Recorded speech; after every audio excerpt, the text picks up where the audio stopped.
preparing to live stream the meeting. That's a good sign. And we're going to also record this. Okay. We are recording. We are live on YouTube, and we still do have people coming in, but we're going to go ahead and get started. This is our realignment committee, and we will call this meeting of our realignment committee for the 2025 through 2028 session to order. It is October the 29th. It is 9:02 a.m. Pacific time, and I will go ahead with a roll call. Please indicate you are here by saying so when you hear your name. Brooke Formaster. Here. Thank you. Joshua Katz. Here. Thank you. Miles Baldwin. Here. Thank you. David Vick. Sean Fitzsimons. Ken Parker.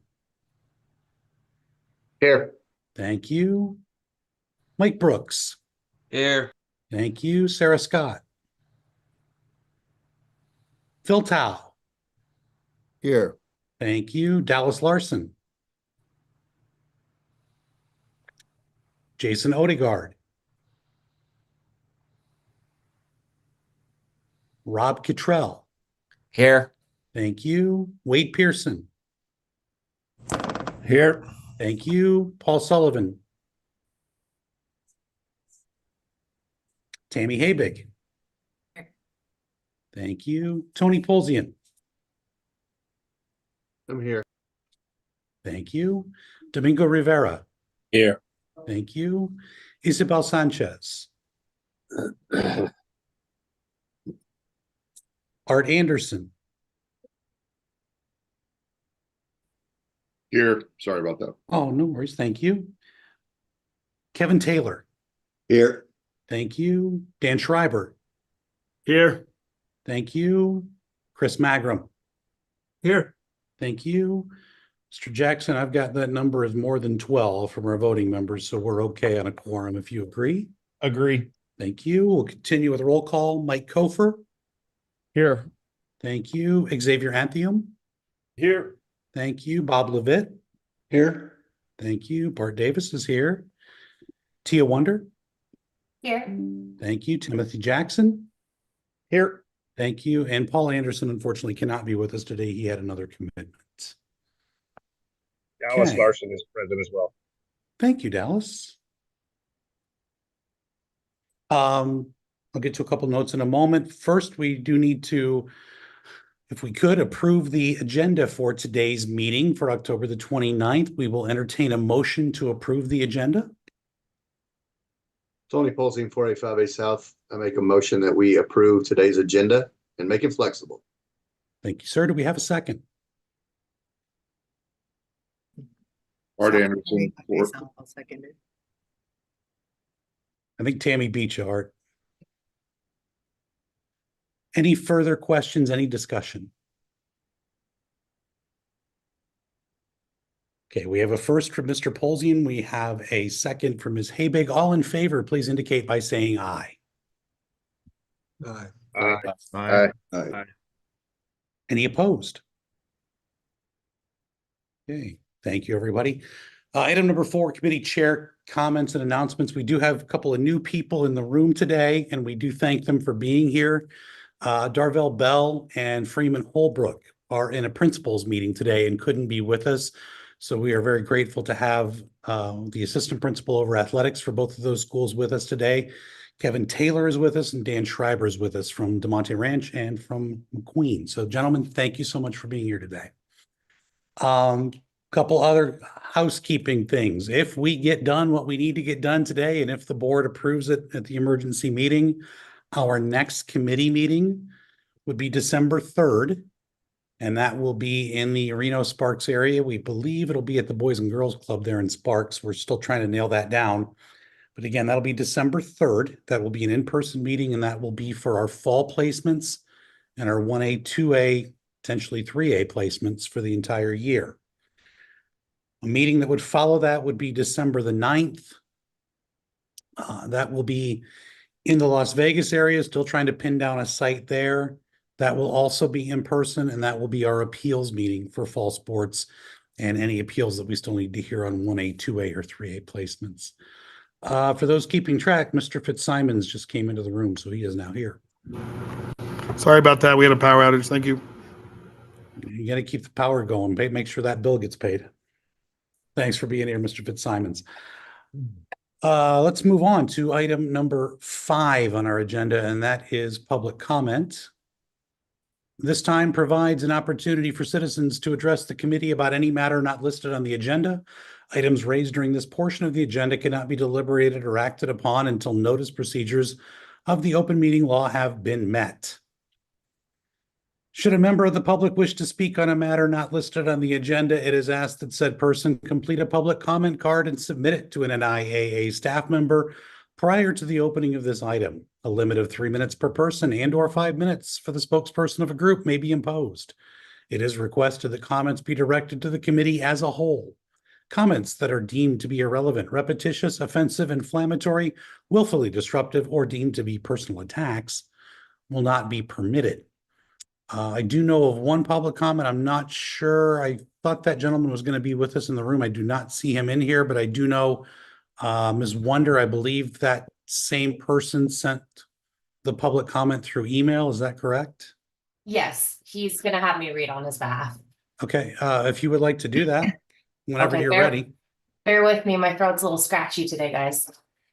Committee members, thank you for letting me speak today. I understand that realignment is a difficult and complex issue, and I want to say thank you in advance for all of your hard work and diligence in making a fair and reasonable proposal.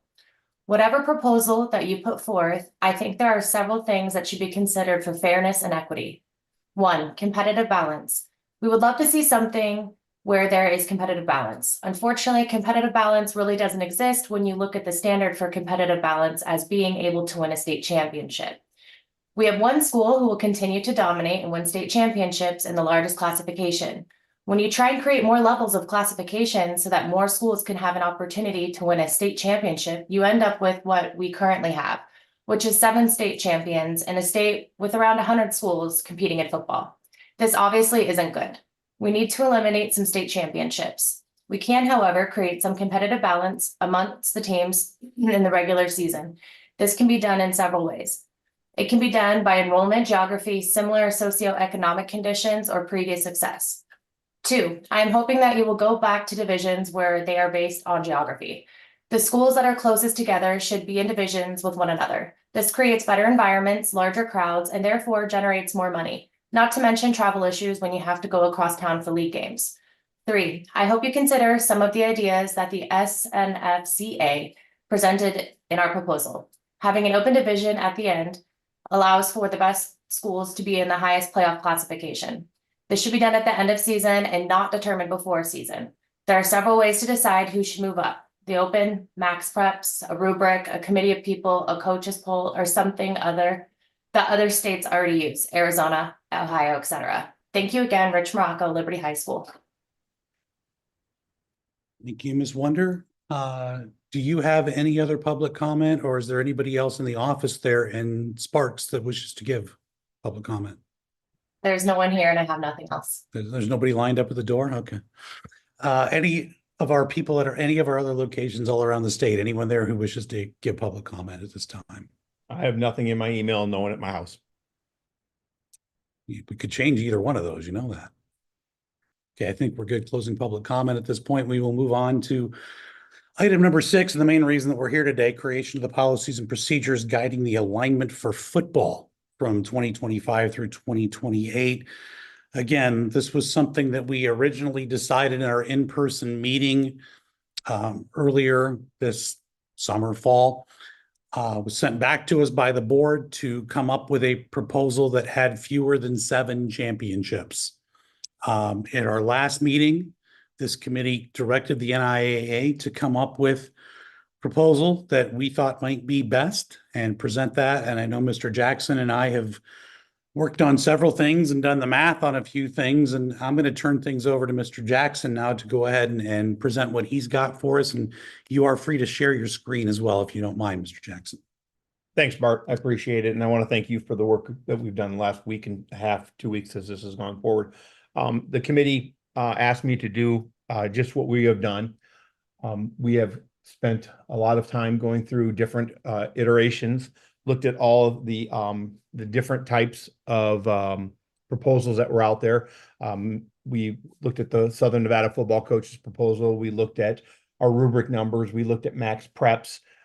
We looked at the pairwise. We looked at Harbin. And I had conversations. I want to make sure everyone understands who I had conversations with and specifically what they were about. I talked to some people from the north. I talked to some people from the south. I talked to some people with no affiliation to either the north or the south in this situation, because I believe that this is not a northern or southern issue. I believe it is a state issue that we need to address as a committee. I did meet with the school principals of Clark County at that meeting. I did not give them any indication as to which way I was leaning as to what I was going to present here, for the simple reason I didn't want to I don't want to say tip my hand, but I did not want them to make a predetermination as to what was going to come out, because at that point I wasn't too sure what I was going to lean towards. And when I say we, I should say me. I should say we as in Bart as well. But I wanted them to understand that what I did not want was to change the way the process moved forward. Too many times in the past, what we have seen is the committee makes a recommendation, the board accepts the recommendation, and then we have the group come in after all this is done, and we have to go all the way to the back. So my process was this: bring them in now. Tell them what we're looking at as a broad spectrum, so that after this meeting, they can address it with you, the committee members that represent them. That was the genesis of that meeting.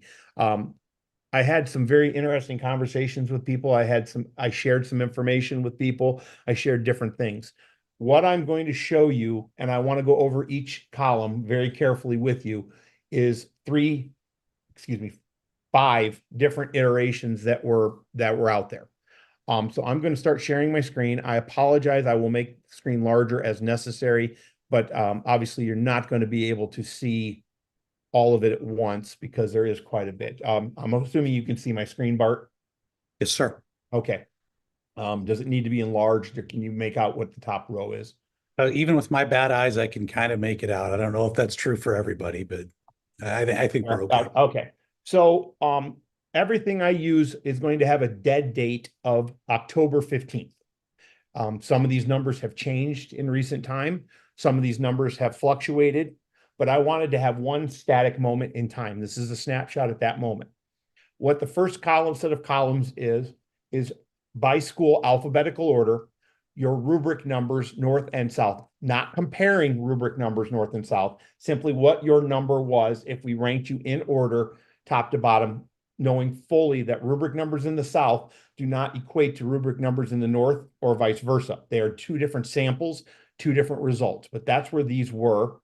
As you can see, anything that's in red, which is Dayton, is not rubric bearing right now. And it goes all the way through Sloan Canyon, the Meadows, to 64 teams in alphabetical order. That is simply the rubric numbers. That is what we've been using in the past. It's where we are right now. The next columns F, G, and H, were the max preps rankings, alphabetical order, but also in the right column of H, you'll see where they were in order by the state. So in other words, Arborview is first alphabetically, but they were number 2 in the max preps ratings, and it went down, all the way down. And I looked at all of those. And you can see that they rank anywhere from, there's a 70 in there, 10s. So we have all of these. So those were the first two columns that we looked at. What did we see here? Well, the first thing that popped up, and I will be honest with you, it was rather glaring to me. If you look at the very bottom of the screen, number 16 is Coronado. They are ranked 4th. Go down to Liberty. Liberty is ranked 3rd. Liberty and Coronado have played. Coronado beat Liberty. So I had some questions on that as to how they came about their scores.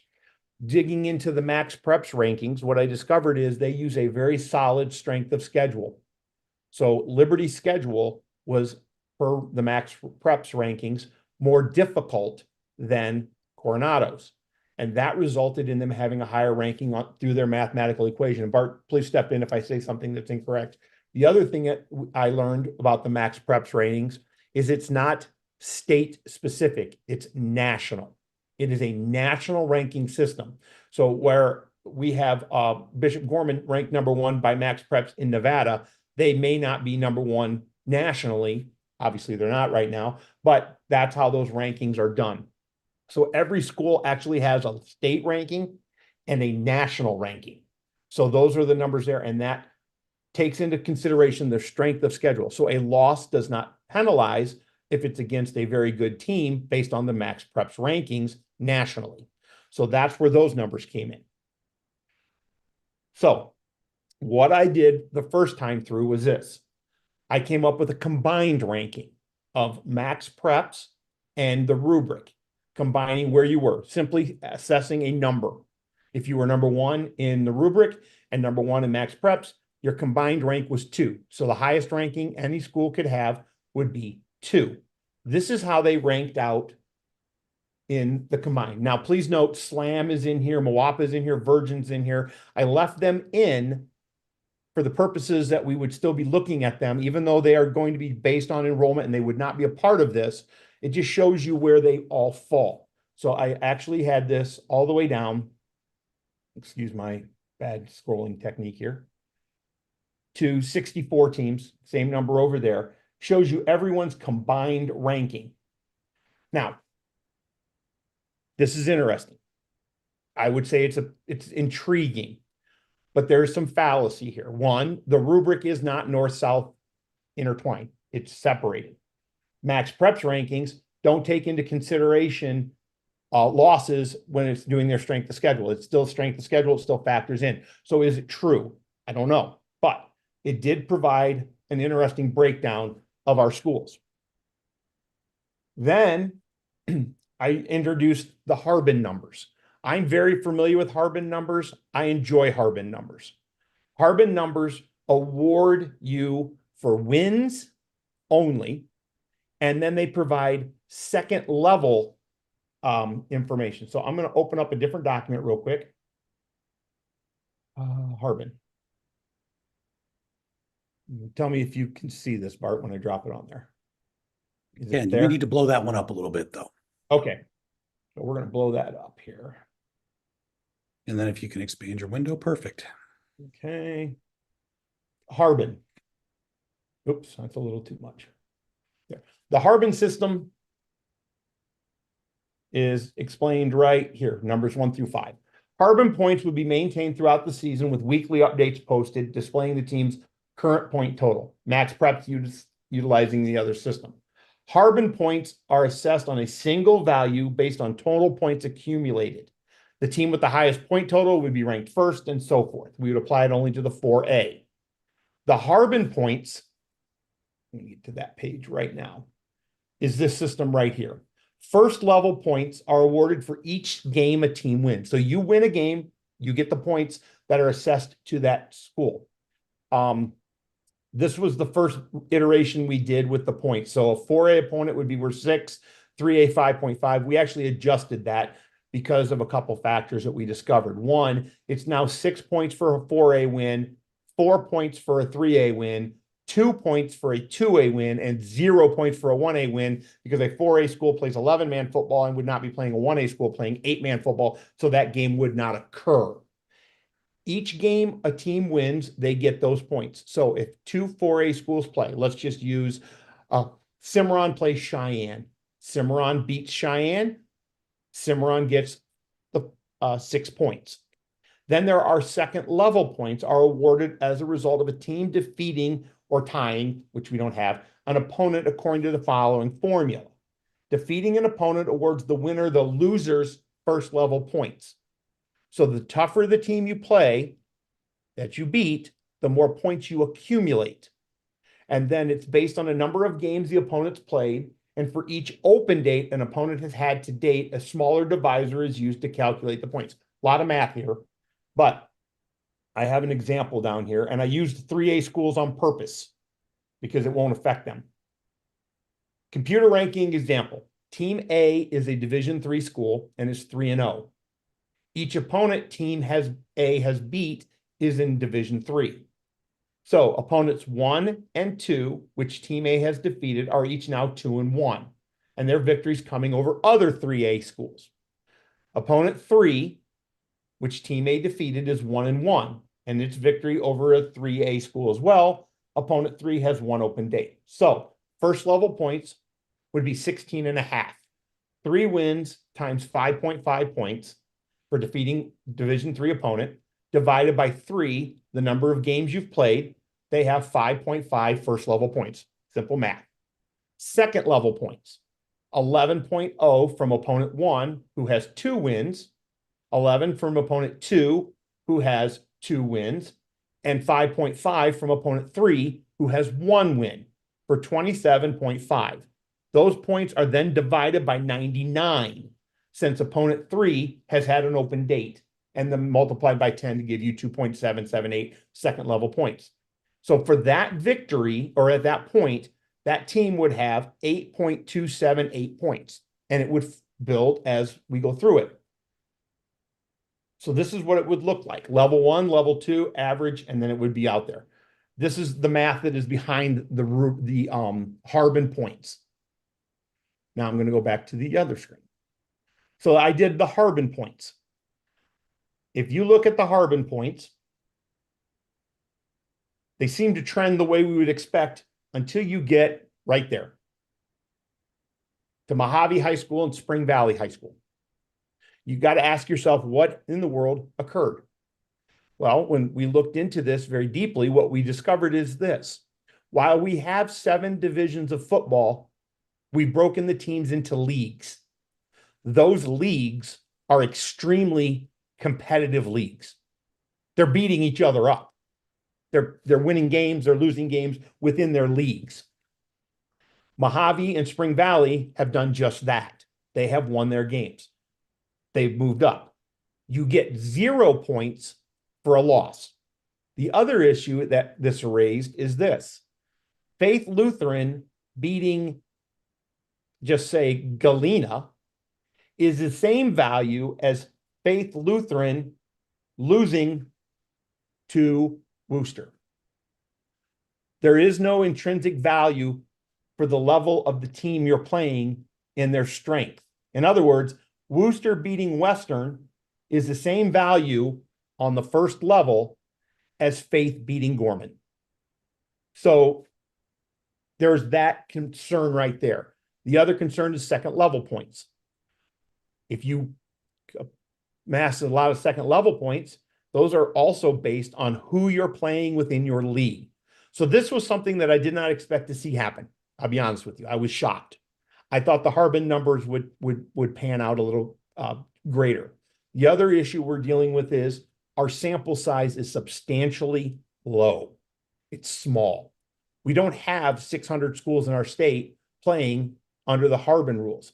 In other words, what I looked at was this. If you go to, let's just pretend Texas uses Harbin, which they do not. But let's go to Texas.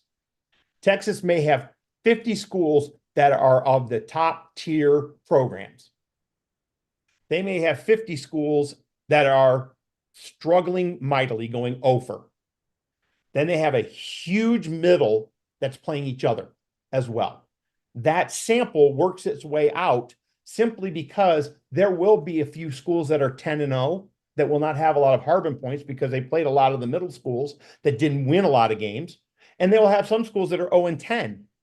But that sample spreads itself out, and then you start to see it move away. The other issue we run into is most of those states are then regionalized. So you may have 60 teams in a region compiling your points. They aren't playing everybody that's 4A like we are in Nevada. They may be playing 4A, 5A, 3A. They're playing all the way across, and everyone is using it. So it kind of dilutes what they're looking at in a better sense, that their numbers then become more indicative of where a team is and how they're performing. Harbin points tell you how you're playing right now. They do not tell you the teams you beat are great or not great. They simply tell you what they were worth based on who they won or lost against. So Harbin numbers in themselves created the situation where we had some schools that we would say, based on an eye test, which we've often heard, is Mojave a top 5 competitive team in Nevada? They're competitive where they're at right now. Are they competitive there? So that's the question we would have to address. So yesterday, I had a discussion and thought to myself, my gosh, what if we combined Harbin, Rubric, and Max Preps based on where you ranked? And that's what this last column is. The last column takes your Rubric ranking, which could be 1, your Max Preps ranking, which could be 1, and your Harbin ranking, which could be 1. So 3 would be the, or 1.0 would be perfect. And I combined the 3 of them and it created this. And this, I don't know, there's a part of me that says I found a mathematical equation to give me what I wanted it to see. There's also a part of me that says this looks visually where I think the schools would fall, with the exception of a few that have seemed to moved up or dropped down a little bit beyond where they really are because of the sample size. Now, would this wash out over a couple of year period? I can't tell you that because we don't have that amount of data. But I can honestly say I'm intrigued by column W, X, and Y. I'm intrigued because I believe what we can do here is take a little bit of everything we have heard and perhaps come up with a way of seeding out the postseason in a competitive manner. What I'm looking at here, and I'm going to stop after I say this, is this. There has been talk about having an open division at the top. I don't think we should have an open division. I think we should call it Division 5 in the postseason. We use all the regular season scores. We use all the data we can amass. We look at this and we say,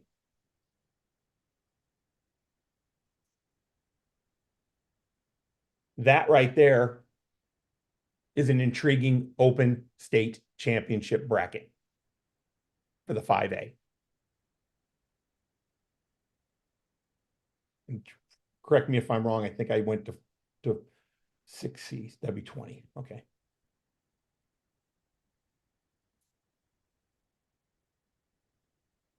And that right there is an intriguing 4A bracket. These would change weekly. At the end of the season, I believe we bring together 4 individuals that look at this and seed it. We work with the transportation issues so that no one's traveling north and south for weeks. But we create an open, we call it the 5. And the remaining 16 go into a 4. People that are not going to be happy are right there. But you take the names off of it, I don't think we would have much of an argument to say that we haven't looked at as much data as possible. Is it skewed? Certain things are. Does it factor out? Possibly so. But if you bring together the right group of people, a small group, not a large committee of 15 to 20, we're talking 3, 4 people that looked at this, I think you could seed that tournament very nicely. I'm going to stop now and answer some questions. I'm going to jump in first before we have Yeah, questions, because I know we've got a hand up already.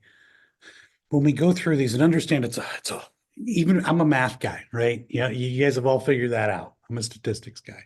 This is a lot that just got thrown at you. The Max Preps rating, as Mr. Jackson pointed out, is a national rating that then condenses into a state rating based on where your national rating is.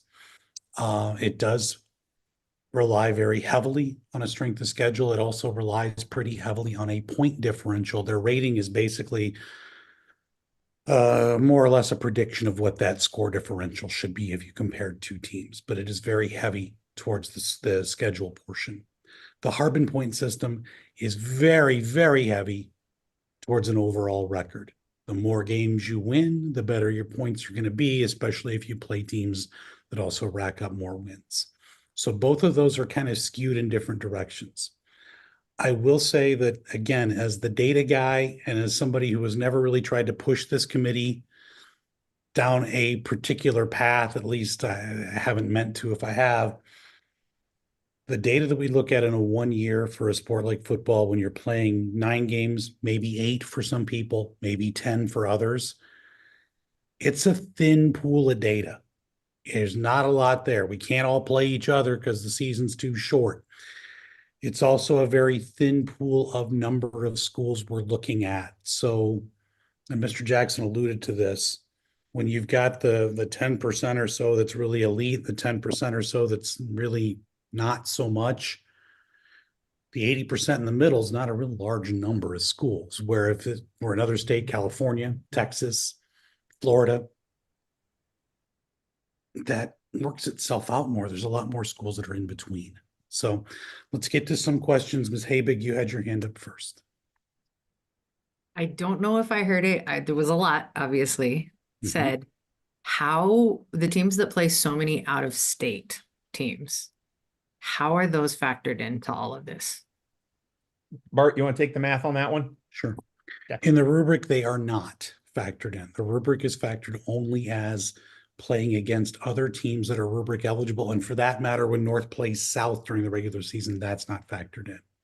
For Max Preps, your entire schedule is factored in no matter who you play all across the country. Because again, theirs is a national rating all the way across. For the Harbin points, it is factored in when we did the math on this, and Mr. Jackson pointed out one way we did it. I ran it through with a second set of numbers. The results weren't a whole lot different. We do factor in out-of-state games on those as well, but we are basically assigning those out-of-state games as though they were Nevada teams, giving them the same value as if it would be a Nevada team. And then we are also having to track then the results when, let's say, Ms. Habig, your team would have gone and played an Idaho team, for instance. We would then have to track the results of that Idaho team all the way through to see who they played and who they beat as well. So for Harbin and for Max Preps, they are both a part of it. For the rubric does not factor in the out-of-state. Did you have any other questions or anything you want to follow up on that with, Ms. Habig? Not right this second. You'll think of something. I know you will. Mr. Polzian, you got your hand up. Tony Polzing, 485A South. Pardon me, I just maybe put the cart before the horse. So, Tim, between you have the open and then 4A or whatever, the teams underneath the green, these teams would then not qualify for the postseason if they're between that and 3A? Correct. Awesome. Thank you. Any other questions, please speak up. Again, we know this is a ton, and keep in mind that this has been ongoing. And I know Mr. Jackson's been working on this probably all the way through this morning, to be honest. I know I was working on Harbin points over the weekend, trying to get everything in line. Other questions, other comments? Yeah, Mike Kofer. Yeah, go ahead, please. So you're saying there would only be a 4-team open division playoff? Currently, that's Is what it that looks what like. I'm seeing? Yeah. Would that change, Mr. Jackson, if say 4 and 5 were close to each other and your numbers, or 4, 5, and 6 were close? Would there be an opportunity for that to change? That's the beauty of this. We have that flexibility. Like if we ended up like, when I looked, I don't want to use the word natural break. I hate the word natural break. Do not like it. But in this situation, there was a glaring break that, and here we go with that darn term again. An eye test says, well, dude, it's Priest. You're looking at a 4-point difference between Faith and Shadow. You're looking at a 12-point difference in their ranking numbers.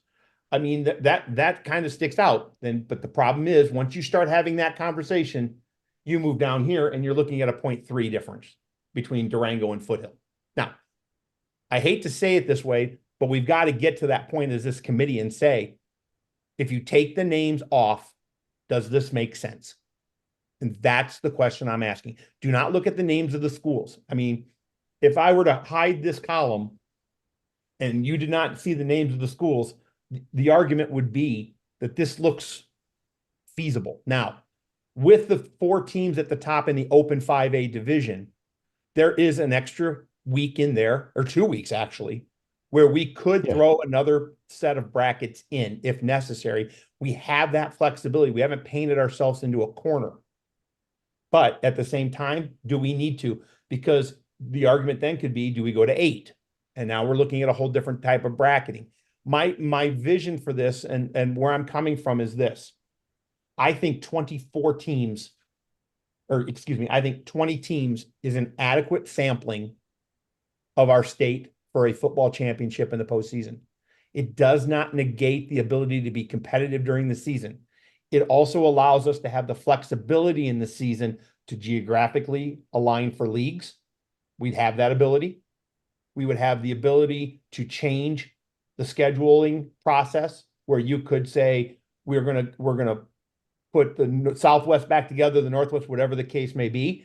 But you also have to be aware that whatever the alignment is in the regular season will have impact on your Harbin points, your max preps rankings, and at the end of the day, it could affect your rubric points because you're going to have those things factored in. It takes the scheduling of games and puts them into a different dynamic that we have not had. It's like Bart and I had talked about, and Bart had presented to you about the pairwise.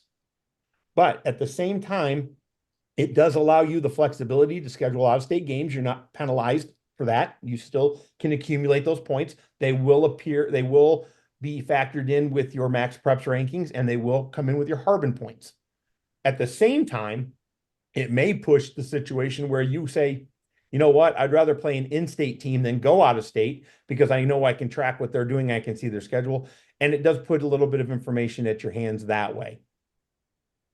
Mr. Jackson, when you say the setup of the leagues, and I know Ms. Habig's got her hand up again, and I'll get to you in just a moment. The thing to look at with the Harbin points, especially when you set up the leagues, the Harbin points are all about wins and all about wins by the teams you've beaten. So when you look at what we have right now in 5A Division I, and you look at where a school like Basic is, a school like Liberty is, those teams are in. Liberty's in 4th right now in that league. Basics fighting for 5th place in that league right now. But that also means they're taking losses from being in that league from the teams that are above them. Gorman, Harborview, Coronado. So when we look at it, and I don't mean to pick on a particular school, but some of those schools that we might consider to the eye test better than some of the schools that are in 5A2, 5A3, 4A, their Harbin point numbers are not going to be nearly as strong because they don't have the number of wins. The losses take opportunities away for points in the Harbin system. In the rubric, it's a little bit different in that. The max preps ratings, we talked about strength of schedule being a little bit different than that.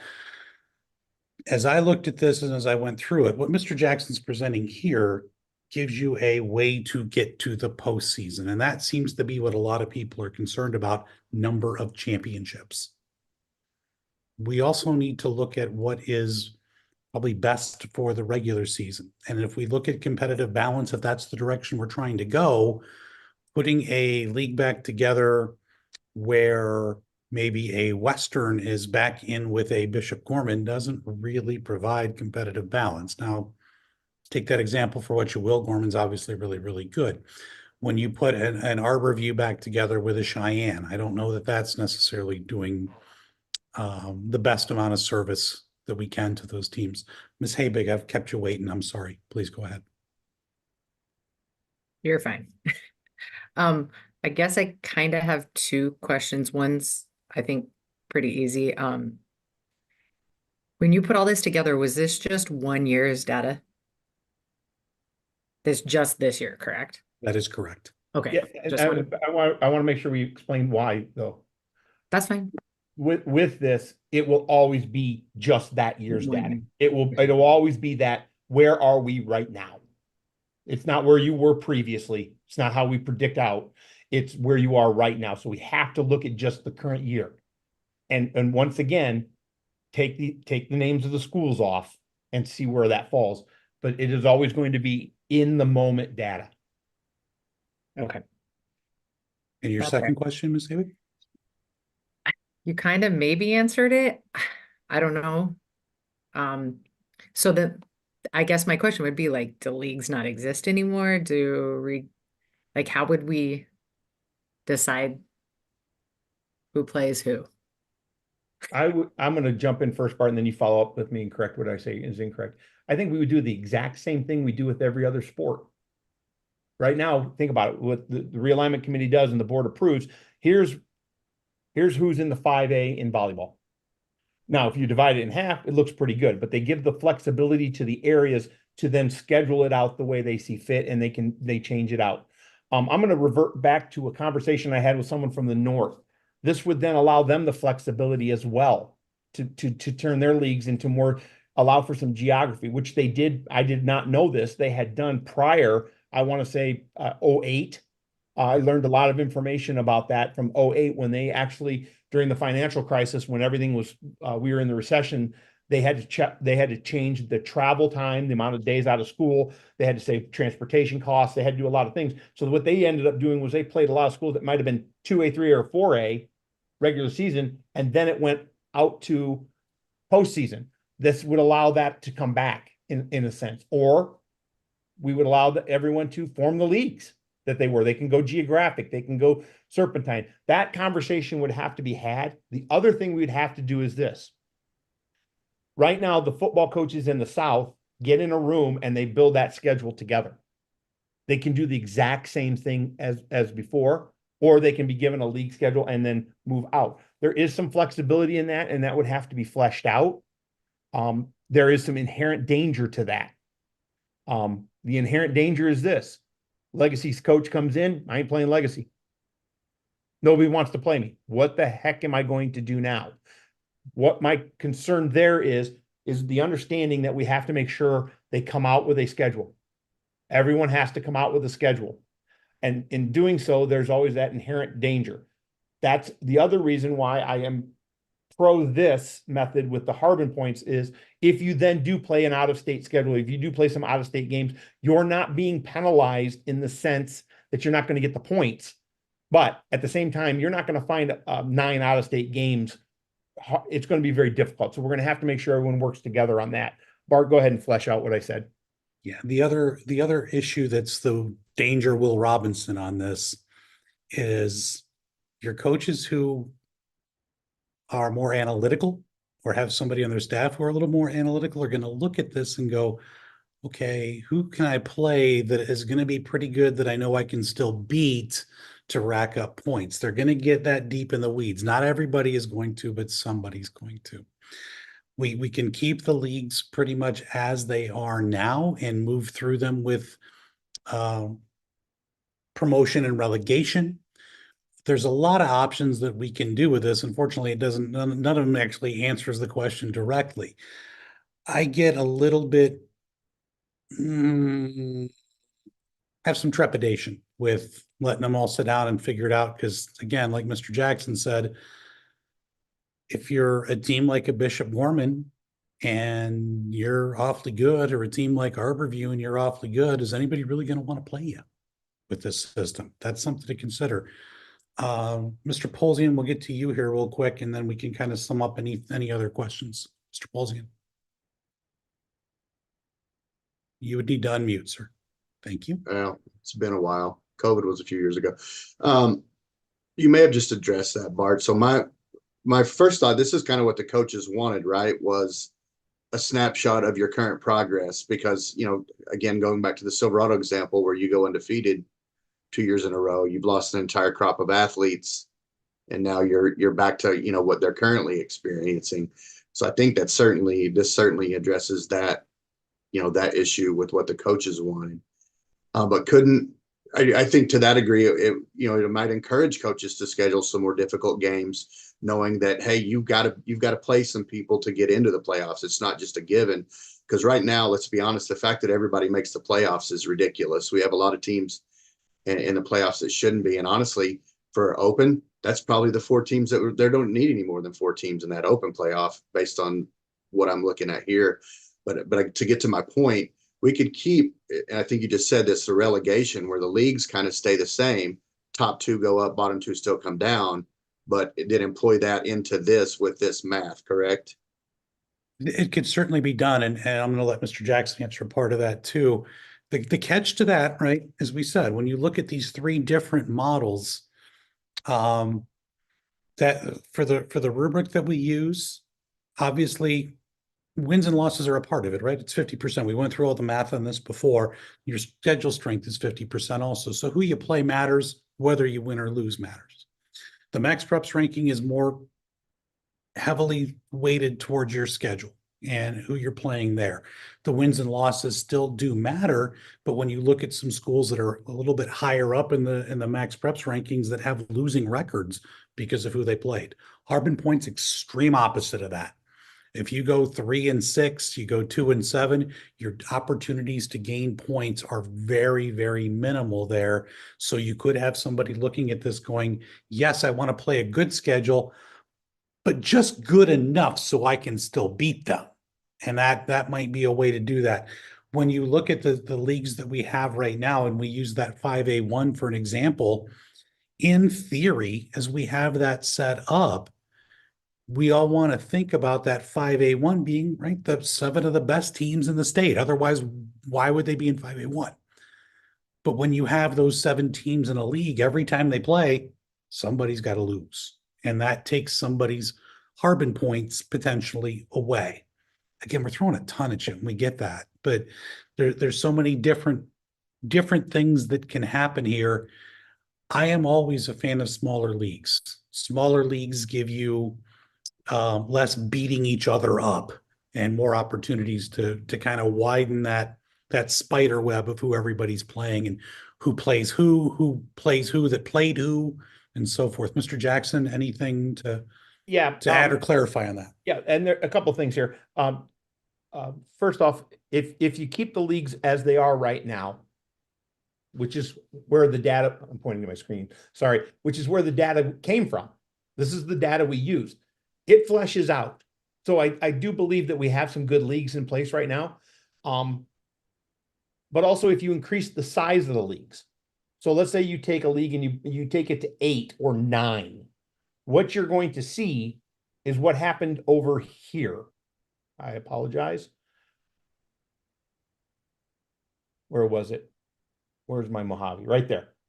Right here. This is what you're going to see if you're not careful into your league size. That will start to trend more often in the Harbin points.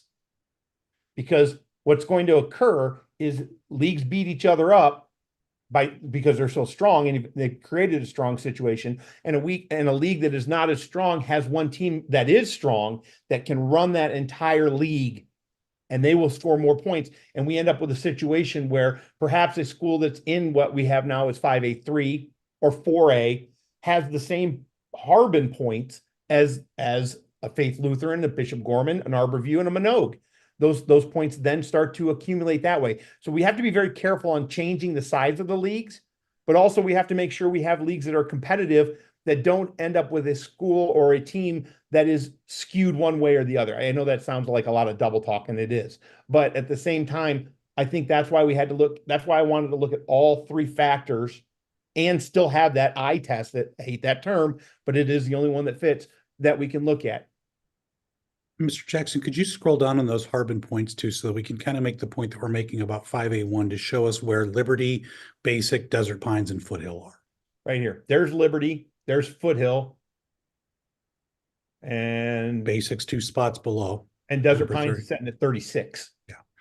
So those teams that, again, we are in 5A Division 1, and we think of 5A Division 1 as the top division, they're losing to the other teams in their league. So the Harbin point values for those schools come way down.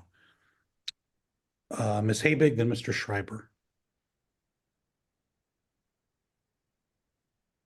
Okay. Sorry, I had to unmute. So for the relegation, like we were saying,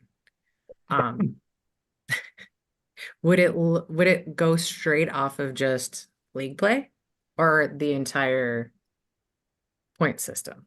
Because again, when I'm doing the eye test, as you guys call it, it's not matching up. So I guess that would be one of my questions. And then also, if we I mean, just looking at this, if we did do it that way, I agree. The leagues would have to be way more balanced. Mr. Jackson? I'm confused by the word, the leagues would have to be way more balanced. Okay. How are they currently unbalanced? That's what I'm asking. You're muted. Ms. Habig, you need to unmute. I don't think way more balanced was the right way to say it. Okay. They, a little more. I know you're never going to be perfectly balanced. We all know that. We know that you can graduate 28, 29 seniors and your next year is going to be different. But the bottoms of some of the leagues, I mean, I can use ours in particular. You know, the bottom of our league would be the bottom of the 4A probably as well. So the balance, and then I look at the eye test, you know, with the balancing of the leagues. And again, I'm going to use ours just because it's the easiest one for me to compare. We're the 2 seed, but the 3 and 4 seed on this are above us. Now, again, we were pretty balanced at the top. The top of ours was very balanced. Bottom, not so much. But I think what you're also doing is this. You have to remember, seeding is done based on wins and losses. It's not done on this. The strength of schedule is not factored into your seeding for this currently. Right. And there's no point value. So I would be hard pressed to say, and I think Dan's going to make a good point on this too coming up, is that sometimes you're playing the same team over and over again. And what you're ending up with is a single game making a determination for how we seed right now. Mhm. That single game will not make that determination in theory as to how we would seed into the future. It would be a culmination of multiple factors as opposed to saying, well, I think we're better. We look better. We have better kids. We're doing better. We should be above them. Where this is actually taking a lot of the eye test out and putting mathematical equations in. So I think we need to be careful on how we once again, putting school names on here is the worst thing we can do, but we have to so that we can give a visual to it. But at the same time, I think we have to stop looking at it from, well, it would be 5A1 has 2 teams, 5A3 has 2 teams. That doesn't mean equal as well, because like you just said, right now in your league standings, the teams right down here would be very competitive against the teams right down here. Well, that's not how we would do this anymore. We would take the entire body of work and look Okay. at it from a complete standpoint. Yeah. Okay. Now, and I'm not saying that relegation is the answer. I'm just saying that we've got it in place right now. Bart and I have had this conversation numerous times. And those of you that know Bart and I, we can not agree on a lot of things. We can argue it back and forth. We have argued about everything from the color of the sky to the taste of water. But one thing we do agree on is this: the leagues right now are relatively competitive across the board. There's some good football being played across the board. And we've seen some teams experience some success in their leagues that haven't in the past. This doesn't penalize them.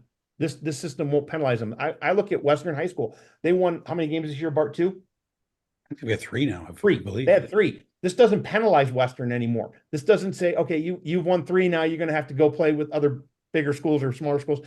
This allows Western to continue that growth. And if they win more games into the future, maybe they move to 4, maybe they start to accumulate the points, they start to move up. The one thing I want to stress is this, and I'm going to use Indiana for my example in this. There are well over 600 schools playing football in Indiana. Well over.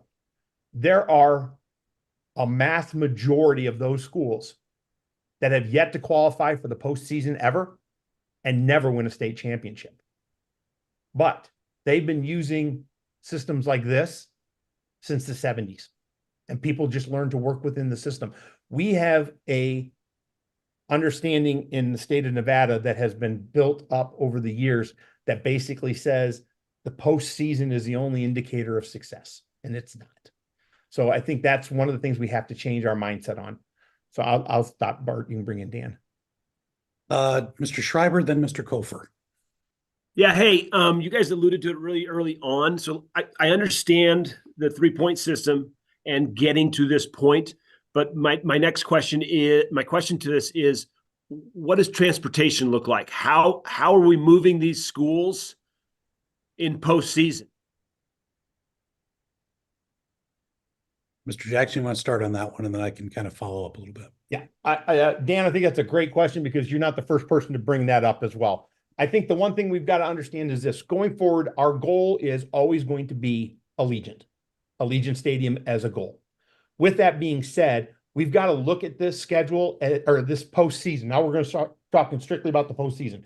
So if we were to look at this postseason, and I'm looking at 5 through 20, there are 1, 2, 3, 4, 5, 6, 7 schools that are northern based. We would have to look at making sure the bracket prevents a mass state transaction. And the other understanding is this: we also have to make sure that the South understands you may be sending a team north in the playoffs because they're already sending their team south for the postseason. Limiting that transportation would come in the form of how we seed the tournament. That's why we need those eyes on it after it's all determined. We also need to understand that this does not equate to a ranking system as in how you seed it. It does not say Shadow Ridge is the number 1 seed. That's the one change in the vernacular we're going to have to make sure we understand. These are the qualifying state playoff teams. And we will seed that tournament out, and we will take transportation into consideration greatly because we need to. What we can't have is Spanish Springs playing in Vegas on the first week, then transporting them back down again to play the second week, and then a third week, and then they win it all the way out and they end up going down 4. That's unfeasible, unsustainable, and cannot happen. That type of conversation will be difficult to have with some people because they're going to say, well, wait a minute, you're penalizing my team by making me a 4 seed so that I don't have to travel, but I'm willing to pay to travel. We have to look at all those factors. I think that's why we need the eyes on it without saying we're just going to go through and seed it out as a fall. It's who qualified for the postseason. Bart and I made this comment the other day. This is very similar to what they're doing with the college playoff system. It doesn't matter where, as much as this is going to pain me to say, it doesn't matter where the Big Ten champion ends. Oregon or Ohio State is going to be a number 1 or 2 seed, but they may not be the number 1 or 2 ranked team that remains. They may be a 7 at that point. So we have to remove that, look at this, and schedule that way. I hope that helped a little bit, Dan. Yeah. I mean, just my concern is we use the rubric to get to postseason, and then we get to postseason, and we're really going to drop the rubric and then seed based on some variables that really didn't play into the rubric. Well, and if you would look at, and again, we've all got some different viewpoints on this, but if you look at those top 8 teams right now that are in the green area, and again, this is no indication that they would end the season this way. We don't know that. But if you look, we go north, south, south, north, south, north, north, south among those top 8. If you were seeding 8, could you group them out so that you basically had a north bracket and a south bracket? Sure, you could. Absolutely, that would be a part of this. And I think that's something that would come into consideration on it as well, where we would have a directive to whomever those 4 people are. And Mr. Jackson and I have our ideas on who those 4 should be, or 3 or 5 or whatever that number is, would take that into account so that we do not have a school moving to the other side of the state probably more than twice, and that second time would be for a championship game in Allegiant. Okay. Because we do have that right now. When you look at our smaller classifications and our 1A, 2A, 3A people, I apologize so much that this is not about you today, but we do need your opinions and your thoughts on this. When we look at, let's take the 3A, for example, when we have that cross-state semifinal right now, well, what if the 2 seeds both beat the 1 seeds, right, in that first round?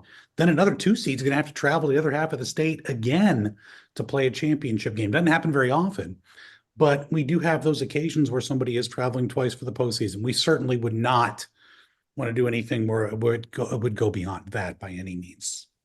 Okay. And one of the other things, Dan, is this: with the flexibility that we would create in this, we could also put potential buys in the right places so that a team knows 2 weeks in advance of potential travel as opposed to 1 week, and allow that to work itself out. In other words, Because I've often heard, hey, you're gonna tell us where we got to travel next Friday, and and the game was on Friday, and now I got Monday. I got to get all that traveling booked. Tim, that's ridiculous. I can't do it. Trust me, I've heard that numerous times. But at the same time, if we were able to set that bracket up, we may actually have a 2-week interval where that travel would not occur. That would allow us to do that flexibly. The other thing is this: while this has nothing to do with realignment, it has to do with the direction for our office. The direction for our office is moving forward. We are going to try to begin to build the partnership with hotels. The partnership with hotels to say, listen, we know we're going to be traveling here. We need to get some blocks of rooms and we need to reduce those rates. Some school districts already have them when they come north, some have them when they go south. But we also think as the NIAA, that's part of our duty as well to start the partnership with that to help alleviate some of those costs, because we understand that and we don't want that to be a determining factor. That was a sidebar that really had nothing to do with the conversation. Mr. Schreiber, anything else in your comments? No.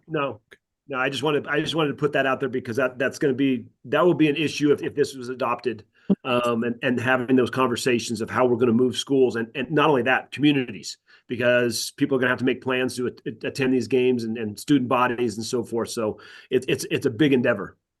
And I don't want to put words in the mouths of anybody, but obviously when you look at our board of control, our president and our vice president are the executive athletic directors of the 2 largest districts, and they are going to certainly look at the transportation for their districts as well. It's a major point. It's something that whether or not we want it to play into as we factor results of games, it's still there. We know it's there, and it's going to play a part in this.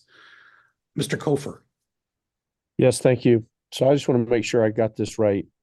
So now all other athletic programs are going to have 5 classifications, except for football is now going to have 4 classifications until the state playoffs.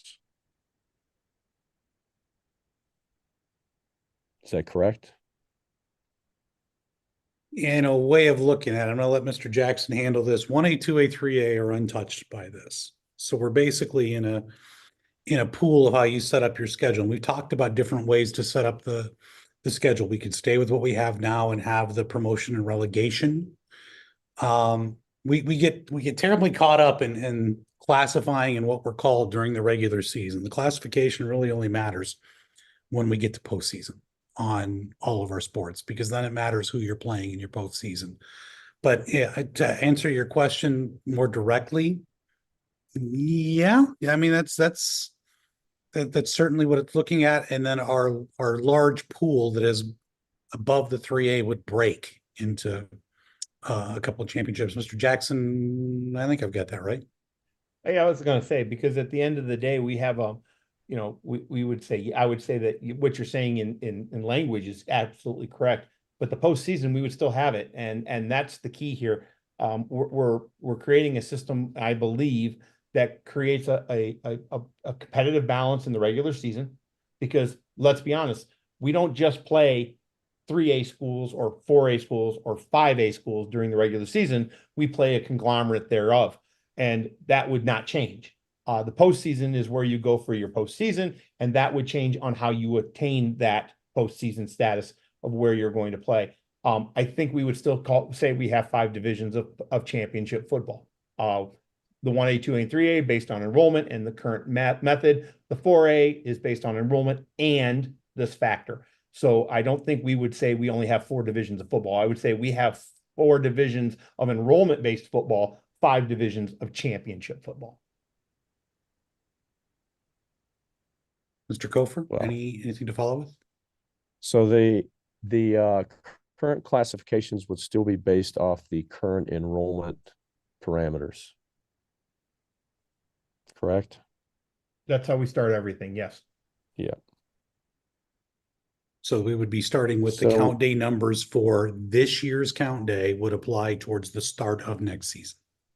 So if you were to have only 4 teams in the championship bracket, how many weeks off are you asking these teams to have until they start playing their playoff? Are they going to have their championship on a completely different date? Are they going to have it on championship weekend? Or Because it looks to me like you'd be asking these teams to possibly take off 3 weeks before they would play a playoff game. When you look at the depth of our postseasons right now, and let's take the 4A and 5A out of the equation because of what's presented here. Our 1A is an 18 playoff that takes 3 weeks. Our 2A is an 18 playoff that takes 3 weeks. Our 3A is, I believe, a 12-team playoff, 6 and 6, that takes 4 weeks to accomplish that. When you look at the 4-team, there's a couple of ways you can do it, and look at Bishop Gorman as the 1 seed last year as an example. They received a bye week in a 7-team tournament. So they took bye, then played a semifinal. We had another bye week, then played the championship. So we would set that up. If all things were staying equal, everything would be basically a 4-week format. So a 4-team championship, the way I would schedule that if it were just left up to me, by play, so that nobody's got multiple weeks off in a row.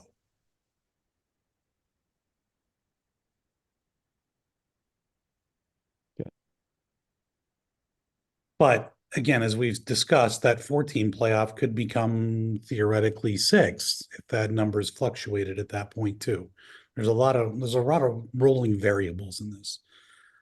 Mr. Kofer, anything else, or Mr. Jackson, anything to add? Because we got a row of hands up too. So No, thanks. That's it. okay. I think Mr. Polzian, you might have had yours up first. Then we'll go Ms. Habig. Then we'll go Mr. Anthium. And I'm not asking anybody to do a lot of math, but it seems like the Harbin numbers are the most shocking out of these 3 columns. They are. If you were to remove the Harbin numbers, Mr. Jackson, how, and again, you don't have to do the math, but how much do you think that would affect the essential outcome? How would it change column 4 if you remove the Harbin numbers is what I'm trying to ask. If you jump over to, if you look at this, I think I actually have that, so I could share that with you guys. Oops, sorry. Let me make sure I pull up the right screen. I have a lot of different ones up here. Max Preps rubric. But while you're getting to that, Mr. Jackson, I will agree with you totally, Mr. Polzian. The Harbin numbers, as I was doing them, I think I expected one result, and then when I basically hit the final button and they came back to me, I was picking the jaw up off the floor. Okay, I'm going to share it. Please disregard everything. We're going to, I don't want to hide these things. I'm not going to hide anything. Am I sharing my screen? You are. Okay, good. So if you look at column, this right here, it's kind of difficult to, you know what? Here we go. Here it is. This right here, column Q, R, S, and T. I will enlarge it a little more. There you go. That takes out the Harbin numbers. That's what it would be. Truckee and Slam right now are 3A schools by enrollment. That would obviously change. I will tell you that I look at this with those 2 things. The issues I see raised without putting in the Harbin numbers is it doesn't put in a factor of who's playing well right now. It doesn't, because we know inherently the rubric doesn't have some factors that it needs, and the max preps numbers are based on strength of schedule. So a Liberty as a number 2 seed would really be, for me, eye-opening, considering Coronado, who beat them, is sitting way down here in what is probably 13th place. So it does create a different, and then we have Arbor View sitting there. It moves up a few schools. So my concern with it is I hate it. I hate it. I know what word I'm going to use, Bart. It doesn't pass an eye test. It doesn't pass it. It doesn't put in there that right now Coronado is playing very good football. It doesn't put it in there. It doesn't put in there that factor at all. And I would be hard pressed to say that Arbor View at 18 combined rank for a 6 is very questionable to me, where I think they should be higher. So that's why when I go back to this, This just adds better value to what we're looking at. Bart's going to disagree with me on this, and I'm going to bring him in because we've had this very discussion, Tony, and I'm glad you asked this question. Bart, go ahead. What Bart's going to say on this is, again, is the data guy, right? I'm the guy who looks at the numbers. I want to try to make it as absolutely objective as it can be, keeping in mind that no matter what method you use to construct your numbers, there is an inherent bias in it, whether or not you realize there is. When the rubric was created, there's an inherent bias in it. Did I structure it that way? No, but it happens that way.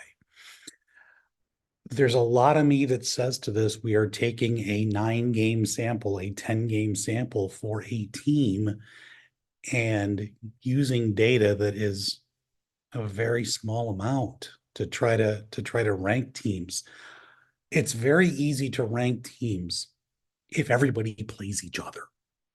That becomes real easy. If we went all the way 1 through 40 something, we don't have that luxury.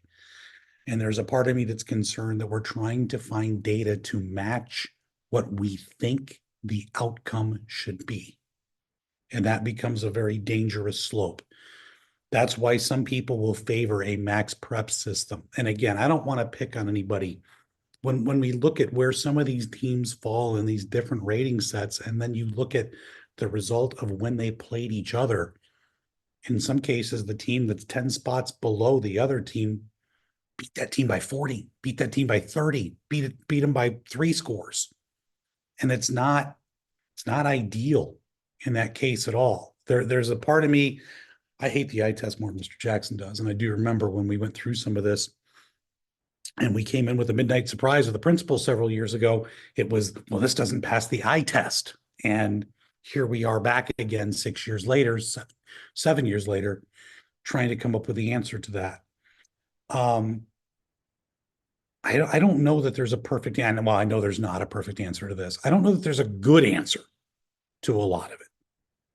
There's just a whole lot of ways that we can look at a whole lot of data. And obviously we've had different halves of the state come up with different types of proposals. For the most part, anybody that's going to come forth with a proposal is going to look at that and go, this is what I want, because it may not be the best and most objective way to get there. To me, numbers usually are. But I myself, putting some of this together with Mr. Jackson, got leery of what the results were. And that's a little bit scary. Mr. Jackson, did I basically say what you thought I was going to? Yeah, you did. And I'm gonna temper this a little bit with the following statement. I've prided myself on being able to objectively look at things and just say, I don't care who the names are. Yep. I've always tried to hold myself to that standard. I believe, and Bart can tell you this, Bart can attest to this, until about 8:30 this morning, I did not know what I was going to say in this meeting. I was torn multiple directions. I had a lot of animosity towards what I was seeing. I was hating the fact of the amount of work we put in didn't give me the boom, there it is, yay. I didn't have that aha moment. I didn't have any of that. I have what I say in front of me is this. I believe I can defend this. I can defend it. I can look at it and say, if you don't put a name in there and you showed me this, I can defend it. Would I like us to have another 100 schools in our sample? I would love another 100 schools in our sample. Am I going to be able to say that every school on this list deserves to be in the postseason? No, I'm not. I'm never going to say that because I don't care who the school is. I don't care because right now I can guarantee you that there are football coaches texting administrators who are in this meeting going, wait a minute, hold on. I'm not where I should be. Or wait a minute, hold on. This doesn't give me credit for this. I don't think we need to go down that path. I think what we need to look at is how are we going to get to this point in a regular season that takes into account multiple factors, because there are schools out there that are already looking at this going, I can tell you 9,000 things wrong with it. so can I. But I can tell you this, it's a system that we can look at, we can use, and it will work, and we can stop reinventing the wheel year after year. We are going to be able to look at this and say, we can do this into the future, because I'm going to tell you right now what some of our schools at the bottom here, and this is a prime example, not picking on Silverado. This does not penalize Silverado for graduation.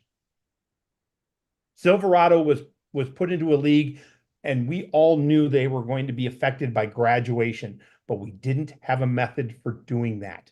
We can now look at those and say, it's okay. I think it's also going to help a school like a Western high school that is starting to experience some success competitively during the regular season. They can build on it, and we're not going to have a school setting in the playoffs that shouldn't be there right now. They're not ready for the playoffs. I think I can honestly say I am not unhappy with this. I'm actually quite happy with it, because I think we have a very broad spectrum of things that we've considered.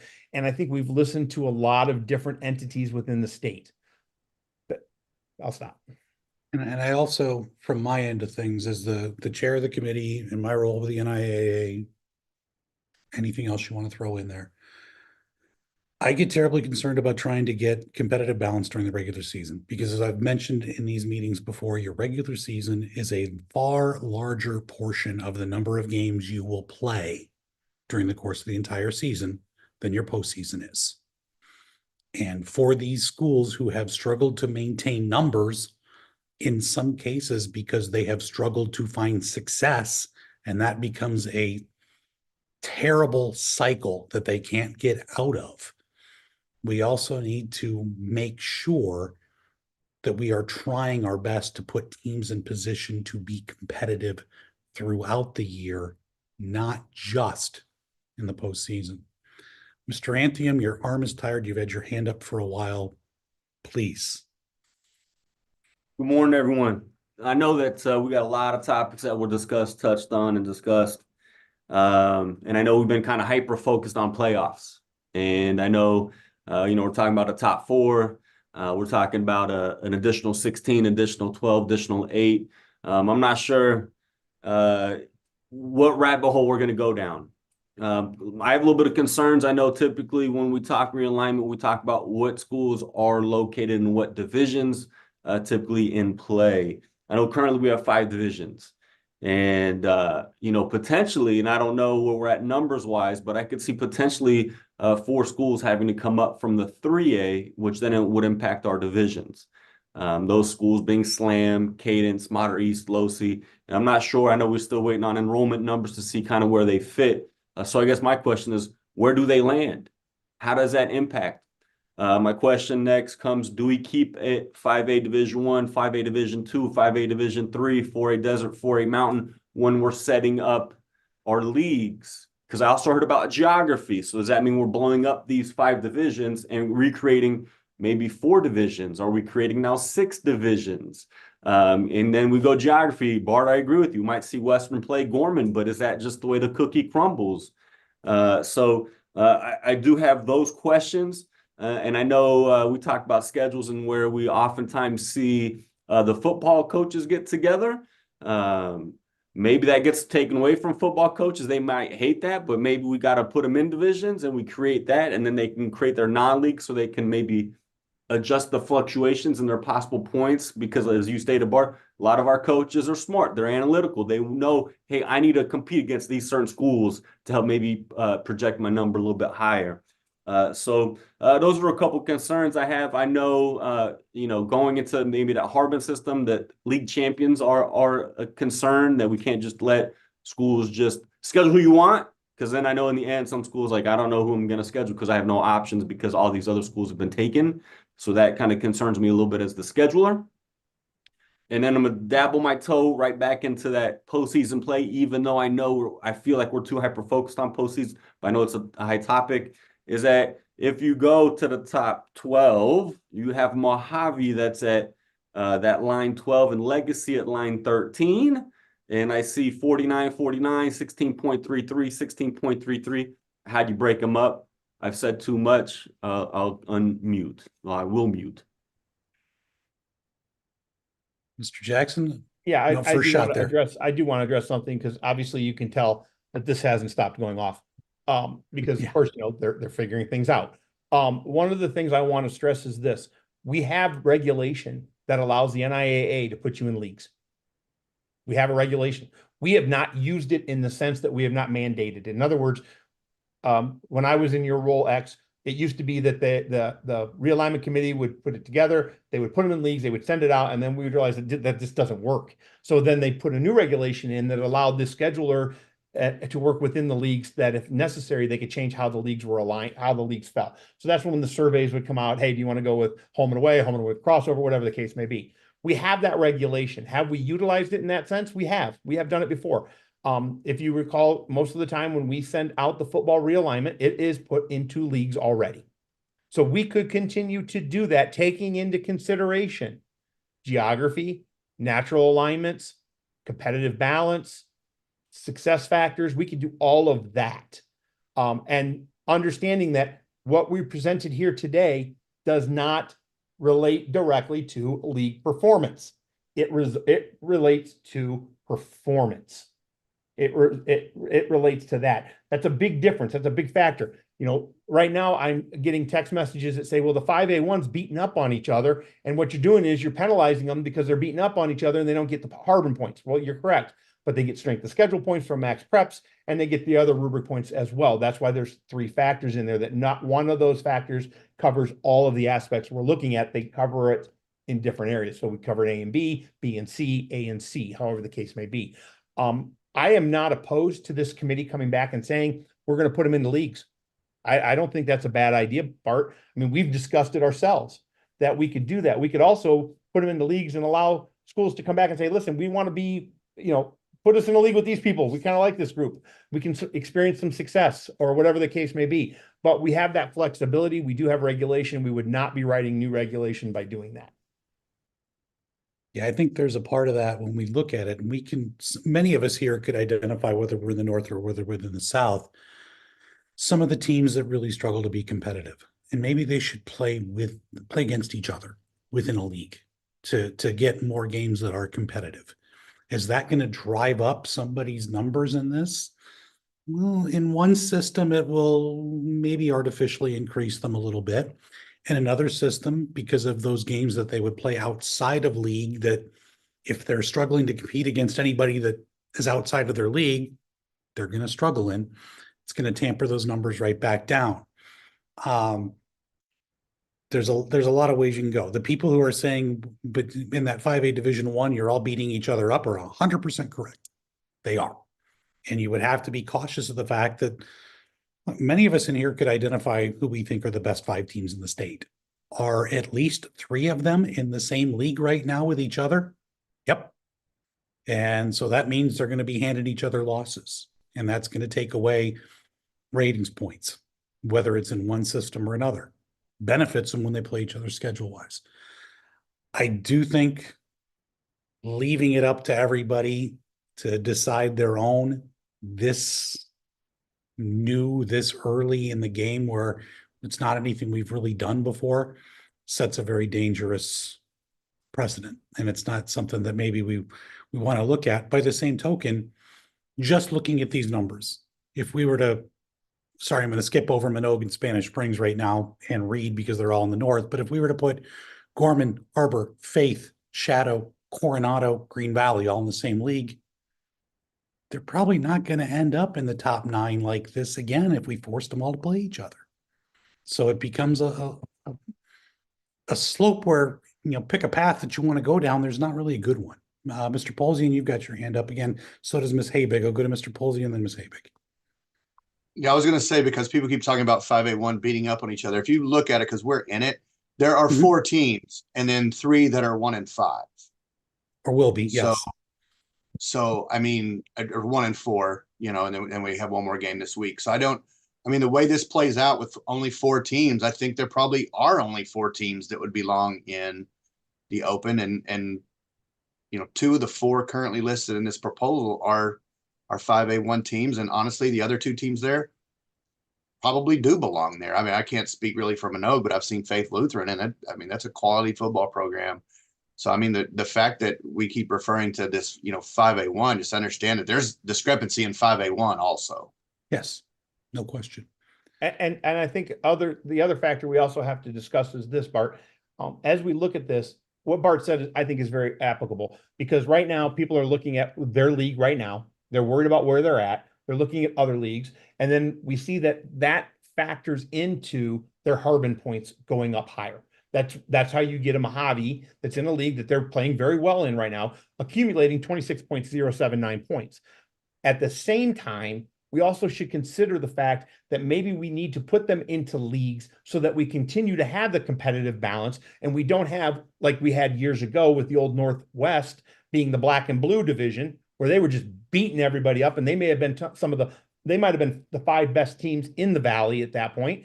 And they're competing in this other league that is not that competitive. So we have to be very careful on that. I don't disagree with Bart on the fact that for this first go round, perhaps the NIAA board should approve the leagues as we come out and we see what they are, and we take into factors geography, balance, success factors, all the things that go into it as we build those leagues.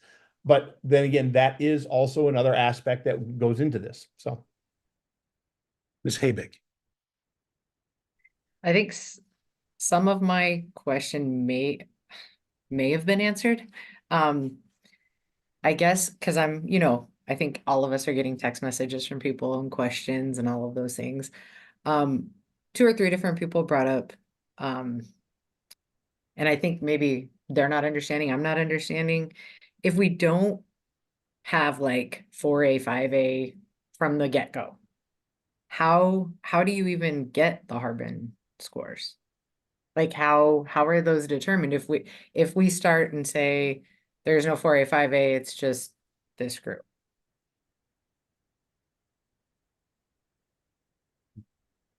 I was gonna say you probably answered it before, but it's been a long hour and a half. It has, and there's been a lot of information thrown at you. And Mr. Yeah. Jackson, if you would unmute then too, because I know you're finding that spot on there. okay, here it is. So Okay.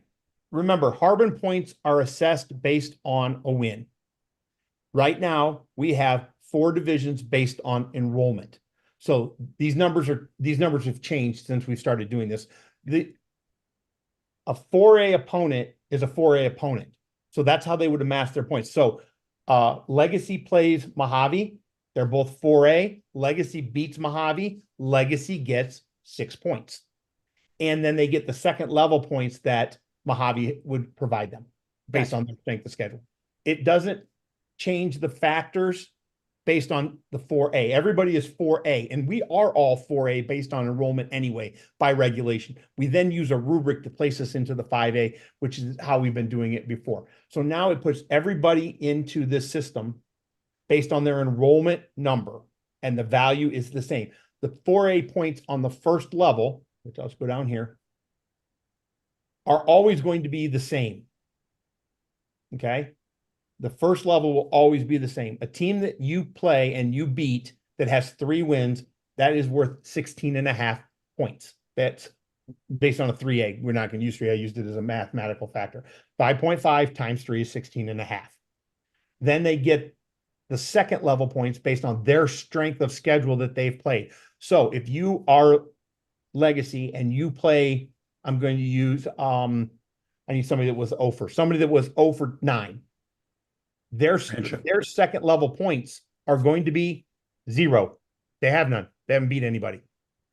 But if you play someone that's 8-1, their second level points will be greater, and that's how you amass. So you amass the points by winning and playing a very difficult schedule and accumulating those points. So you can't go through a Harbin point system and play the teams that don't win any games. You'll amass no points. Your average points would be very, very low, which is what we have on this. Let me get back to the Harbin points. So on the Harbin points, right over here, Hug Valley, Rancho, Sunrise Mountain, and Silverado have amassed no points. Western and Wooster have amassed lower points because they beat teams that either had a lower value, and once you average it out, they don't get them. So like a Wooster or Western won, how many games did you say, Bart? 3? Something like that, yeah. It won 3 games against teams that didn't have a lot of points, so they didn't get a large value for those.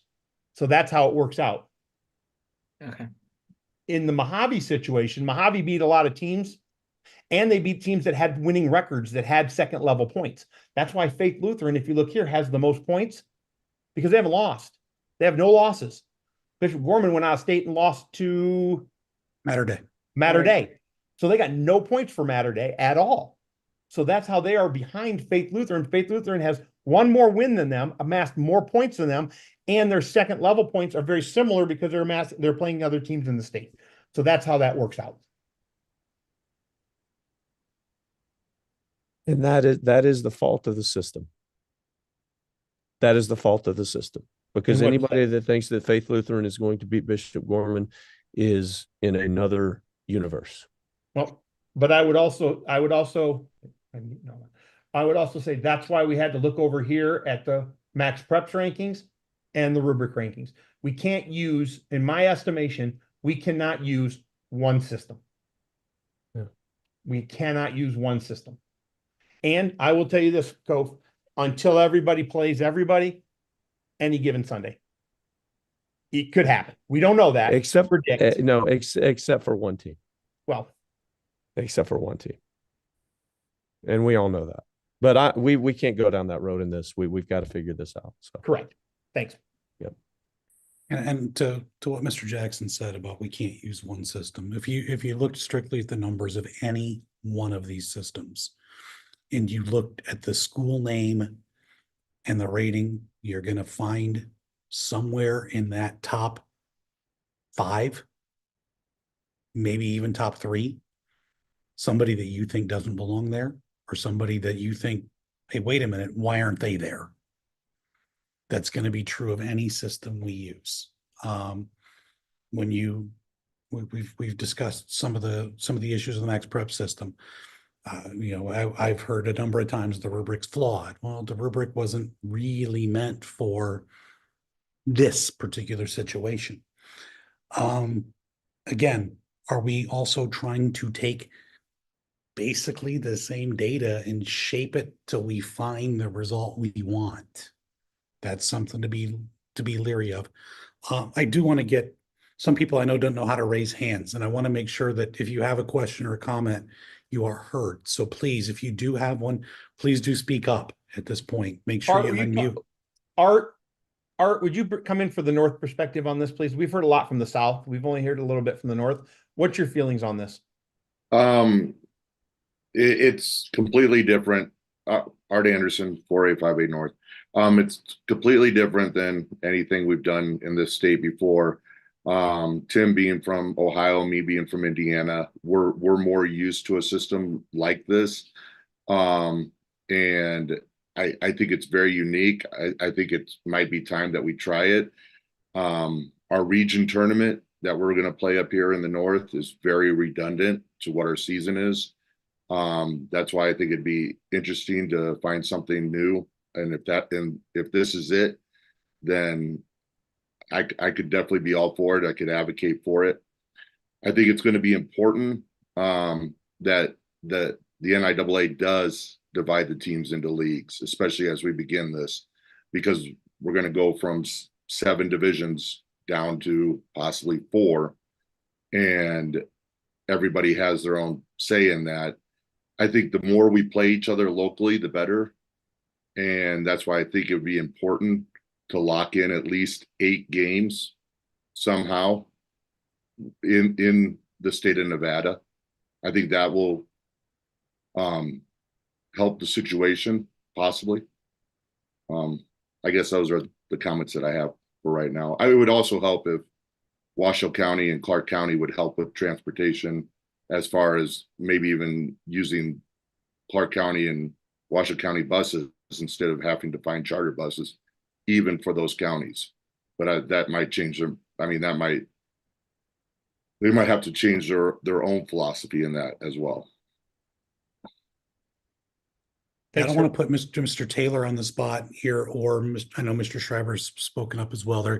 They're helping us out today by filling in for committee members who are in a principals meeting, but I know Mr. Magram's here too, and He's at Hug, which has been playing in the 3A the last couple of years, a 5A school, 4A, 5A school by enrollment size.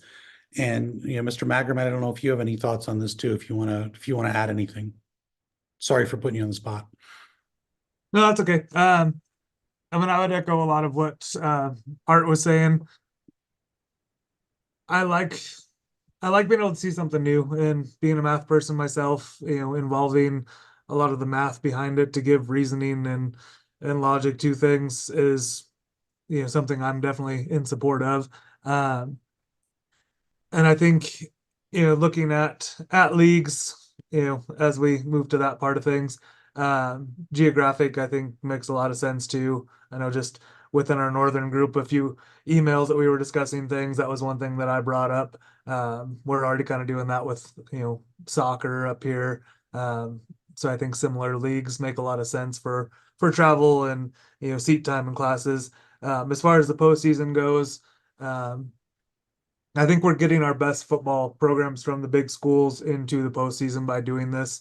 Part of me feels like we're kind of penalizing what right now is a 4A group, even though we don't have any in the north, where it's harder for those teams to even have a chance to make the postseason. I know there are a couple of them in the green section there, but that was kind of one of my initial thoughts, was that it's kind of taking away some opportunities from those schools. But if we're looking at it as this is our classification based on enrollment, and everybody really is 4A, then we're all in the same thing, and that doesn't really exist at that point. But with what we've kind of traditionally done, that was one of my thoughts. Thank you. Mr. Jackson may jump through his screen and punch me on this, but we kind of are of the opinion, at least I am, and I know he and I have talked about this too.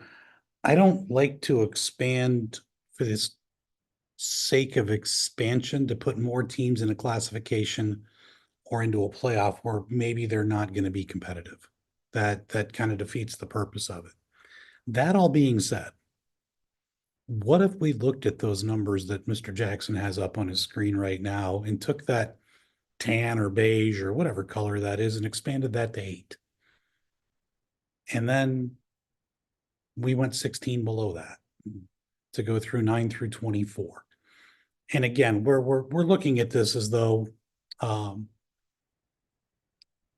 we're looking at the end results as though they're going to be the end results, and they're not necessarily. But that 8-team field at the top just so happens to then include a couple more northern teams. It just so happens to include that Coronado team that Mr. Jackson alluded to as playing pretty well. Now, what it does unfortunately do is, you're really testing my reading skills, is Bishop, Minogue, Spanish, Springs, and Reed. It's still an odd number of teams coming out of the north, so there would be some travel issues involved. But if we're concerned about maybe leaving teams out without still putting everybody in, that's another option as well. And again, you haven't jumped through your screen yet, so I'm kind of surprised by that, but you can see kind of what we've been dealing with. And if you could only see the walls in the house with the dents in them from where we've been banging our heads, we looked at this a whole lot of different ways. Mr. Jackson, you go ahead and unmute it. Go ahead, sir. My concern with this, Bart, is once we hit the 24, we are now sitting at over half the state in the postseason. Yeah, just a little bit beyond, yeah, because we're 46 deep there. Yeah. Yep.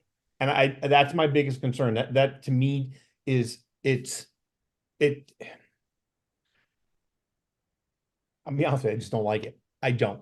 I think going 20 deep is accurate. I think it's where it should be. I think that the argument could be made how do I say this? I think that's why the fifth factor, the team that seeds this out, makes that determination as to what the 5A state championship bracket looks like and what the 4A state championship bracket looks like, with the understanding we are only going to go 20 deep. I mean, that to me, that creates a system where we have competitive postseason using all the factors, and we're just not putting in teams to flesh out a tournament that we know should not be fleshed out any deeper than it is. I mean, because the argument then could be, well, why don't we just turn 21, 22, and 23 and 24 green and we make that tournament bigger? Because that would be the same exact argument on the flip side. I just don't see, I see based on the data we have in front of us for this sample right now, that 4 is a good open tournament. If say 5 and 6 were setting up there with at 4.5 and 4.6, I could say, you know what, 5 and 6, it's going to go into that. I think what we need to do is allow that seeding team or that selection committee, for lack of better terms, to have the flexibility to build both brackets as they see competitively and the balance in that postseason. Because I think once we get past 20, I think we're going a little deep. And I want everyone to notice, if they will look at who number 21 is, and you know my past affiliation, I don't care. It doesn't matter to me. I'm not looking at the name on the line. I'm looking at the number of lines. And I think 20 is the right number. I do. And if the committee says, no, Jackson, you're wrong, I believe in democracy. I believe that a vote is a vote, and I will shut up on that. But for me, Bart and I have disagreed on this since the start. We have disagreed completely on this. He's 8, I'm 4. He's 24, I'm 20. So we banged our head against the wall and muted each other numerous times on this conversation. So I'm good with where I'm at on that. I stand by what I thought, and I'm glad Bart has that conviction as well, because I think it's a good point and a good value. Other comments from our committee members?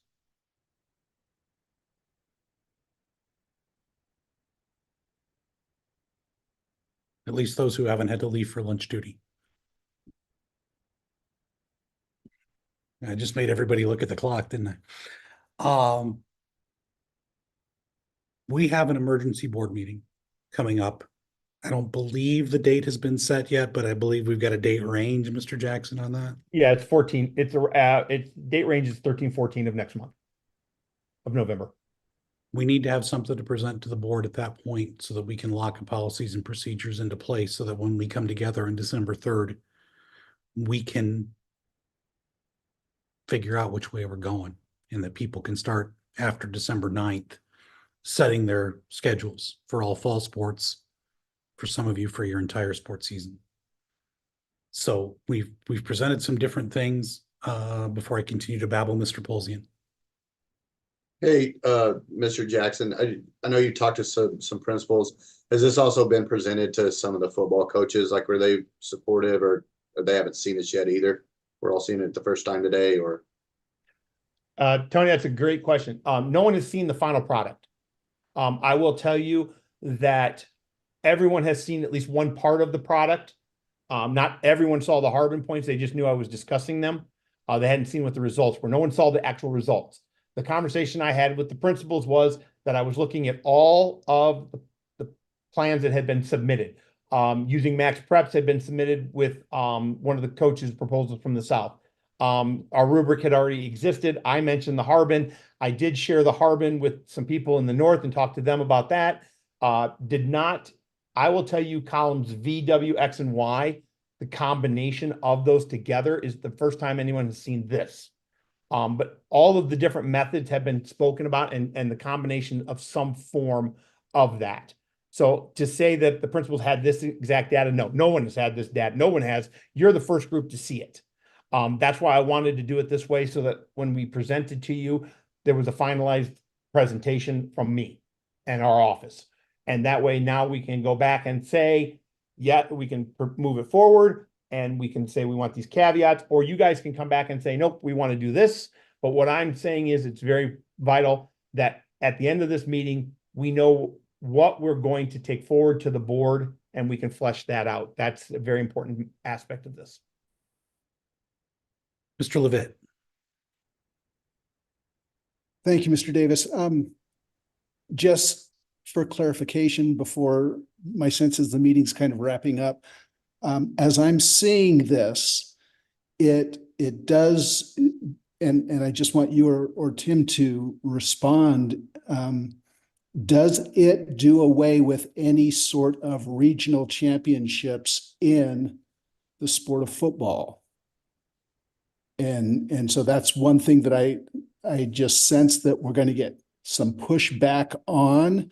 I see some potential in the green area because of the number of north schools and the number of south schools that could be seeded to a north championship and a south championship that then met in a statewide state championship. But obviously that doesn't exist in the top. So I'm just kind of interested in your thoughts on that aspect of how I'm seeing this. So Bob, currently we have divisions that are South only. For example, 4A football is a South only division, correct, Bart? There is no identified regional championship for that because it's a state tournament. That's what this would be. We have it in golf, we have it in tennis, we have it in basketball. We have it all. Every sport has one of those where there's one geographically isolated division. They don't have a regional championship because there is no region. It's all one state tournament. That's what this would be. So the regional plaque that everyone talks that you're referencing now for winning a regional championship would no longer exist for football. So that is correct. And that may give some people some heartburn, but we have it in other sports already that we've done away with the regional championship from that aspect.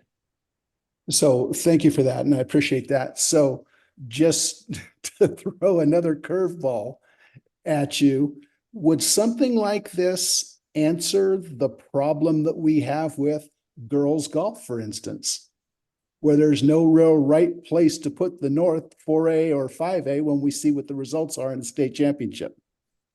Okay, I'm going to say the same thing I said to Bart when we brought this up together on our own private conversation. Why are we opening that can of worms? No, I do see what you're saying.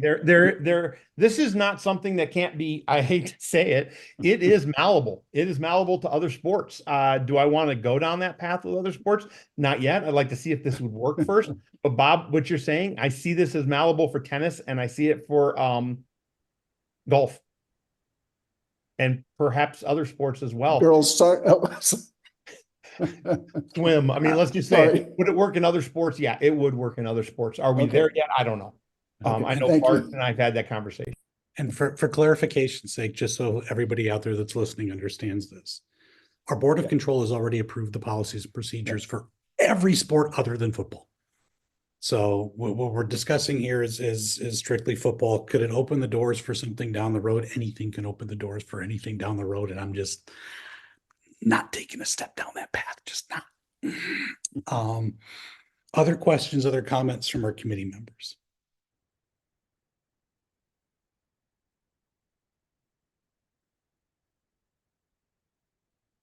Eventually, at some point, we are going to need a motion of some sort to proceed in one direction or another in a second. Mr. Jackson, sorry. Go ahead, Mr. Polzian. Mr. Jackson, do you mind scrolling down beyond the green? I just want to look a little and see the. Okay, thank you, sir. Yeah, could you maybe blow that up just a little bit too?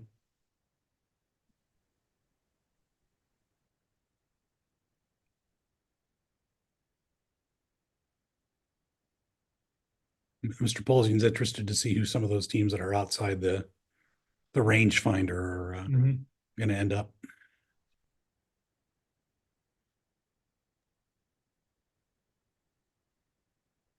Thank you. Yeah, I just wanted to look. Okay. Other comments or other questions? This is not me throwing it on everybody, but the committee is going to have to decide which way we go forward here to the Board of Control.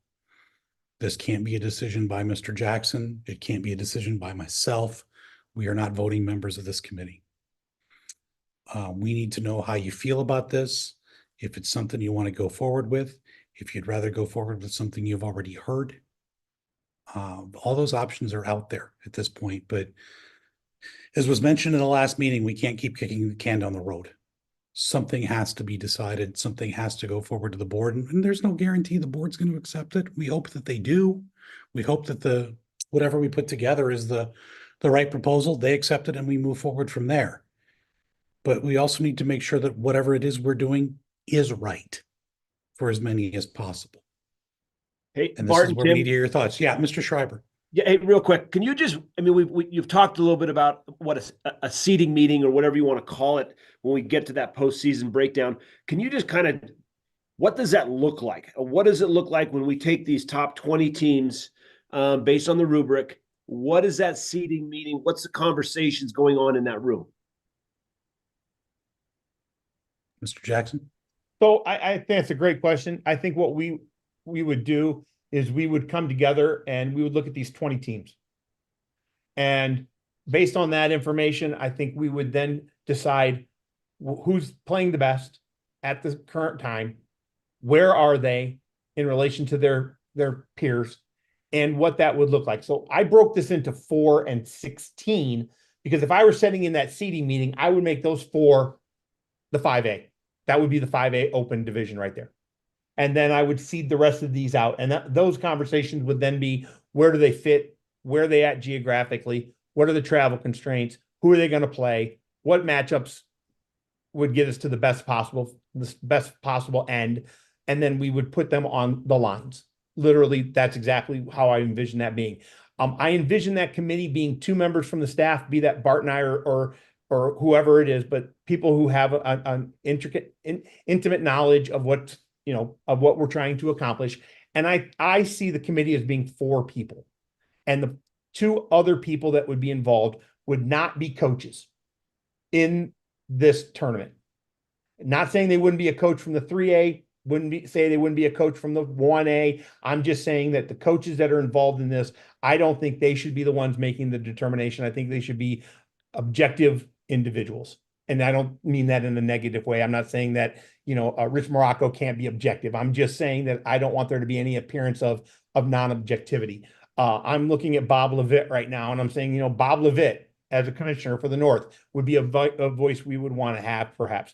Or perhaps there's a 3A football coach in the South that's played many of these teams, and they would be a good voice to have. I think that committee of 4 would be very small, or committee would be very small. I think it would be very intimate, and I think that we would have to make sure we didn't have too many people in there, because again, sometimes when you get too many spoons in the soup, you end up with mush. So I think that would be one of the things I envision that looking at. Bart, you want to add to this? You've also had some thoughts on this. Yeah, I mean, for comparison's sake, for what maybe you're used to, this would be very similar to a NCAA selection committee coming together for basketball. And okay, here's our at-large teams. Here's where we're seeding them. We want to take into account travel. North Carolina's in the tournament. We want them in Charlotte, that type of thing. I don't think we'd get terribly difficult with a lot of stuff, because I don't think there's a whole lot that's terribly difficult there to get into. But we would have to consider the travel aspect of it, certainly, because that's also missed class time. We can't have a team traveling to the other half of the state on 3 consecutive Fridays. We just can't have that happen. That stuff that would go into the equation. Mr. Jackson said who's playing well right now. The other thing to consider is the entire body of work. You have to. It's the entire season. Put that together for what their body of work is this year.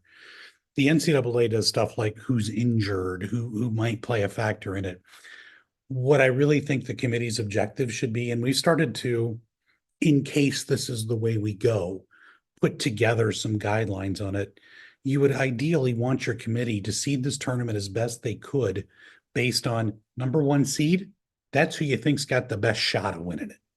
Number 2 seed, that's who you think has the next best shot of winning it, and go forth through that way. Now, again, if you look at 5 through 12 as we sit there, would they be seated necessarily that way? Well, there's a little tweak you could make in there, right? You swap Reed for Coronado, and suddenly you've got Spanish Springs as a 2 seed there, Reed as a 3 seed, Douglas is a 6 seed, Galena's a 7 seed. They'll be in the same half of the bracket. That works out conveniently.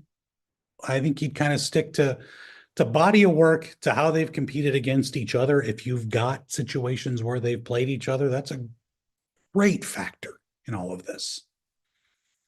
But we'd have guidelines certainly for the committee. It's not just open-ended throw darts at the board, see who's number 1. Yeah, Other Mike Kofer. Yeah, go ahead, Kof.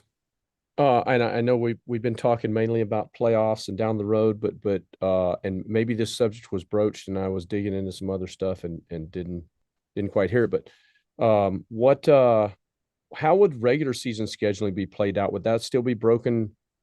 I mean, are we waiting to get this in place to see, hey, it will go geographic, we'll go, I don't know. Has that been discussed within the realm of this new alignment? Mr. Jackson, you want to go first on this? It has, Coach, but I'm going to turn my time over to Bart. He's more eloquent on stating this. We talked about different things on this, as you mentioned earlier in the meeting, the possibility of turning these over to the coaches. I am not at all in favor of that on the first trip through. I think this does need to be something where the leagues are set by either this committee or through the Board of Control through the NIAA to set that up, because again, you don't want to punish a team simply because nobody wants to play them. If you leave that up to anybody to decide, would we go strictly geographically? That's how we got into this mess to start with 15 years ago. So we need to be cautious of that as well. There could be a geographic component to it, but you also, the objective of the setting up the leagues would be to try to find as many games that are competitive for as many teams as possible.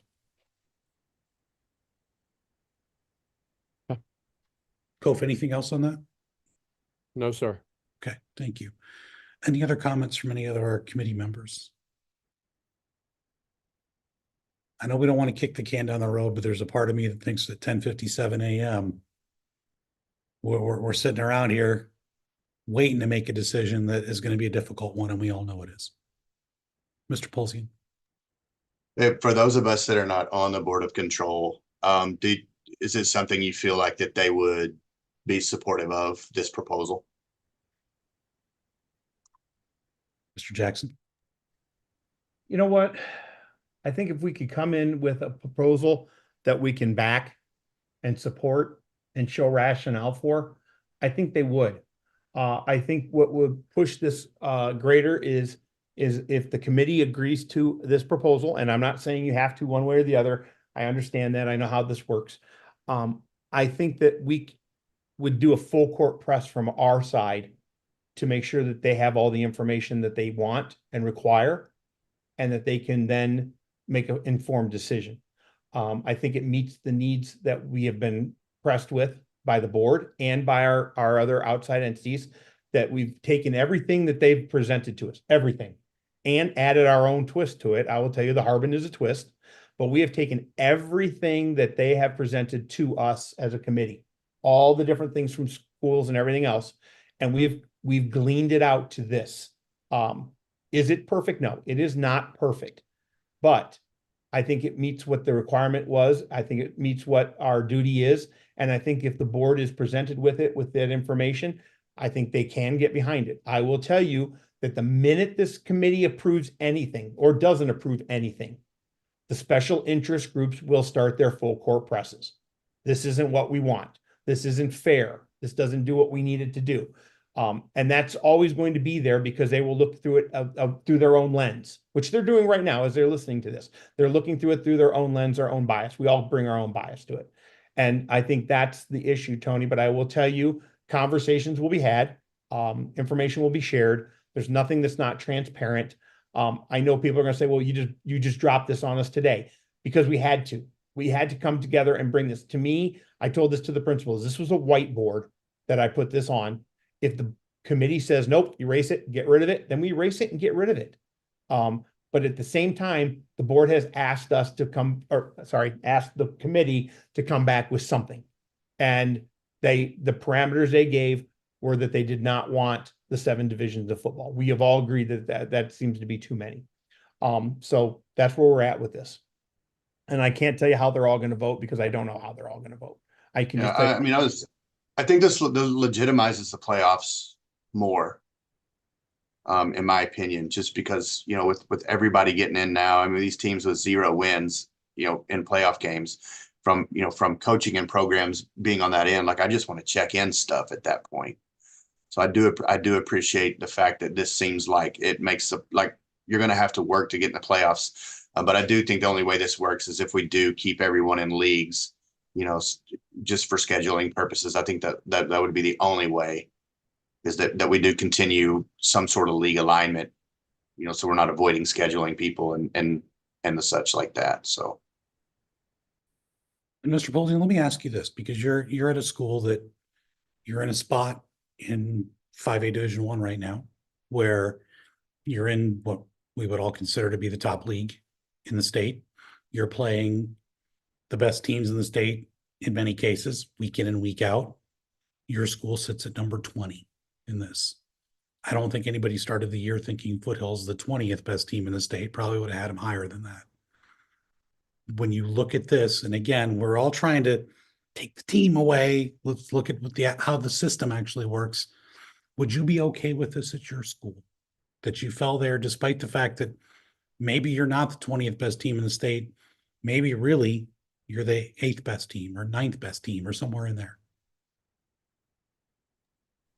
Yeah, I mean, I find it interesting, that a team that we lost to would finish, out of the playoffs this year, in our particular division.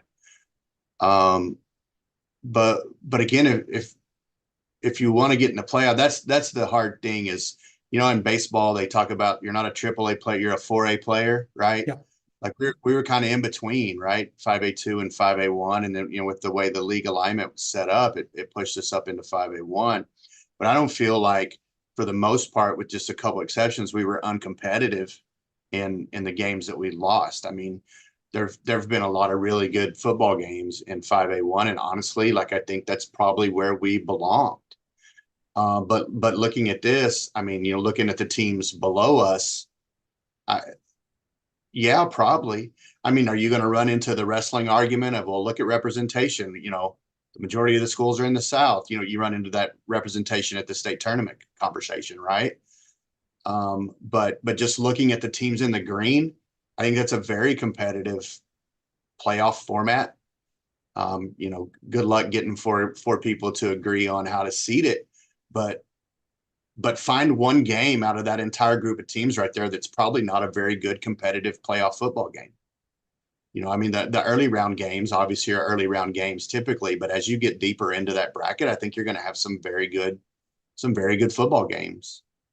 And that's just me based on what I've seen this year, in our own situation.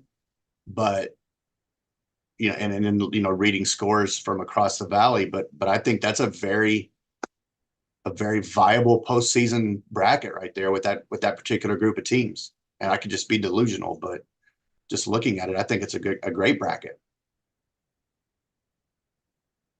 Other comments from our committee members? If we're in favor of this, we kind of need to start acting like we're all in favor of it and maybe get towards a motion here. If we're not in favor of it, then we need to know that too, and get to a point here where we can decide something, because time is of the essence for all of us. Mr. Schreiber, you've unmuted. Yeah. So looking at this, I'm just going to kind of go back to the early part of the meeting. This right now is just kind of based on league play this year. If we jump forward and we start playing towards the rubric and developing strength of schedule, now we're forcing teams to, which I think is a good thing, for that competitive side to get to the postseason play, because we are going to have a line that kind of draws through the sand of who's moving on, who's doing their banquets. Keep in mind with what we're showing you, with Mr. Jackson's screen is on, for as long as I can remember, the NIAA has decided its postseason teams and its standings-based sports based on where you finish in your league. What this does through the rubric is it takes anybody you've played that is rubric eligible. Through the max preps and the Harbin point system, it takes your entire body of work for the entire season, including any out-of-state teams you may have played or anybody you played who played an out-of-state team. That all becomes part of the larger body of work. So instead of a 5-game, 6-game, 7-game body of work, it is now a 9 or 10-game body of work. That is a very different way to look at seeding teams for a postseason. It's a so very with big that, change. So with that, with this rubric, because if I'm in the north, I'm just going to go back to putting a coaching hat on. If I'm in the north, is this rubric going to be updated weekly so I can see where things are starting to fall in place as we progress through that season, or is this rubric's going to all of a sudden come out week 9, or if you kind of see my point with that? I do. It would not come out in week 9 or 10 and be the very end thing. Obviously, the Max Preps rating is live throughout the course of the year. The Harbin point system really doesn't mean a thing until you've got at least a couple of games under your belt, because you don't have second level points until you've played a second game. The rubric itself has large swings in it very early in the year. Let's say you win your first game. Your rubric score is going to be 100. You lose your first game, it's going to be 0. When you start to build up a little more, I would envision this, and Mr. Jackson, I know you've had some thoughts on this too. We would probably look at the midway point of the season and then do that on a weekly basis from there. Mr. Jackson, any different thoughts there? I think week 5. After week 5, you start posting it, because up until week 5, you're gonna have people with holes in their schedule all over the place. After about week 5, everybody's kind of settled in and is out the rest of the way with a bye here and there. But for the majority of our schools, I think week 5 is a good week. Based on other states, the way they handle it, that's pretty much when they start coming out. The week 5. That is not your 5th game. That is the 5th week of competition. So then we would have it for the rest of the way out, and it would change regularly. I mean, it's gonna fluctuate based on wins and losses and strength of schedule and all the factors that go into it. It's actually, I'm telling you the truth, I think it's going to be exciting to see when we get into weeks 8 and 9 and possibly week 10, that last final week, to see what's going on and who's where and who's above the line, who's below the line, what the potential is, as opposed to the way we do it now, which is just strictly off your league. I mean, not that those games aren't exciting, they are, and I love them as well, but this is a new dynamic. And I will tell you, I will say this publicly, it is a dramatic change, and I get it. There's a wall, and we're breaking through a wall with this, and the first person going through a wall always gets bloodied, and I'm fully capable of being bloodied up and understand that. But at the same time, I think we're ready for something of this nature. I think it's got the potential to take us in a new direction, a positive direction, and perhaps put something in place that we're not changing every year or 2 years, excuse me. The Max Preps ratings often are updated on Mondays and Fridays by Max Preps. Sometimes it's Monday, Thursday. So we'd be looking at a Monday update for the Max Preps part of it. The rubric I keep live constantly. As soon as I input a score, the rubric scores change.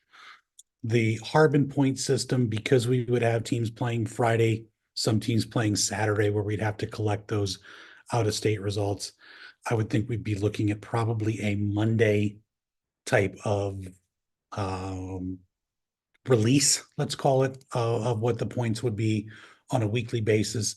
As we get to that last week of the season, as we're trying to figure out what those playoffs would be and where that committee meets to have that type of meeting, we can ask Max Preps to run that rating for us. At that point, we would post that, and then we would have our committee meet. At least that's kind of what Mr. Jackson and I have talked about and envisioned. Mr. Polzian, your hand went up and then it went down.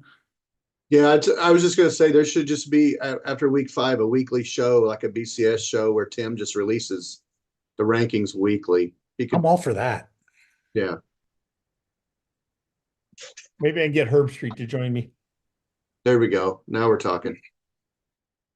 Get Colin Cowherd worked in Vegas for a while. We can get him to host it. Other comments, other questions from our committee?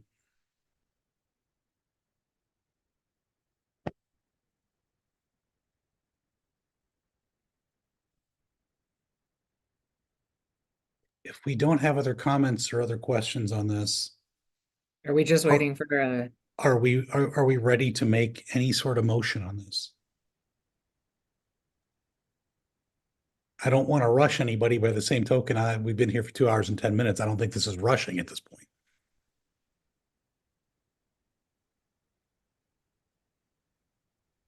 And when I say motion, it does not have to be on what you see on your screen. If there's something else that you think this committee should put forward to take to the board, that you think the board will not send back to us to have to do this all over again, this is the time, because if we don't have any other comments or other questions, we're treading water. So we need to come up with a decision today.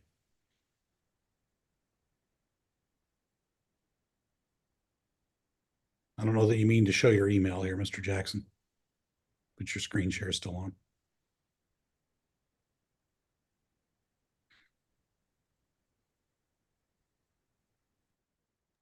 If we don't have a motion, if we don't come out of this meeting with something, we're gonna have to meet again.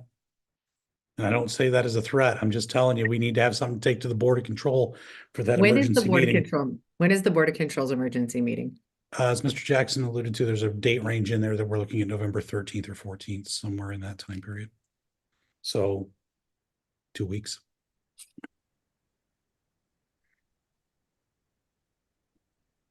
Mr. Anthem, you've got your hand up. All right, I am not able to make a motion. So just throwing that out there, but I will make a statement. Again, we're being hyper-focused on, I know that this is something that we want to look at for playoffs. But do we need to talk about, hey, here's how we're going to set up divisions? I think we need to go with that step first. You know, do we go, and I know we're going, this seems like we're putting everybody back together for playoffs. So maybe saying, shoot, I don't even know. A northwest, west, east, southeast, southwest. However, again, I don't know, mountain, lake, desert. You know what I'm going.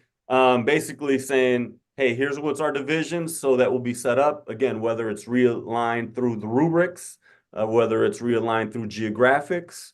And then when it gets down to setting up for playoffs, hey, here's how we're going to come up with the playoff system. Because if we keep how leagues are set up now with the 5A, 4A, or does that going to skew and make things a miss when it comes to, you know, pulling your number? Bart, I'm sorry. X, what I'm hearing you say is you're making the statement that moving forward, if there were to be a motion, and you and I can't make a motion, so we're talking out loud together right now, the motion would resemble something of the following nature: that the NIAA staff put together the leagues for the next 3 years for football, the process for being placed in that league being all the factors you just mentioned: geography, balance, success factors, utilizing the rubric presented. Am I off? You're 100% right now, absolutely. But I would not use the word rubric. I would in not. there. We need to name it something.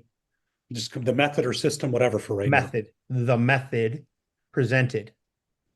Now, I'm not trying to put words in anyone's mouth. I understand that there are people out there right now that are terrified to make that motion or to second that motion. But at the same time, I understand that we either say this is it or this is not it. But whatever the case may be, Bart needs to have something on the floor so that we can move forward. I agree, Bart. I would also ask, would those leagues be permanent for those 3 years, or would there be the ability for movement as we have currently for football? Art, did you want to say something? Just real quick, could we task the NIAA in this motion with not only devising the leagues, but also then making it a mandatory amount of games within the state of Nevada? I don't think we could make teams have a mandatory number of games within the state of Nevada. I think we'd run into some real, and again, our legal counsel is not here. Well, But I think we'd run into some real problems with trying to tell everybody outside of league who they have to play.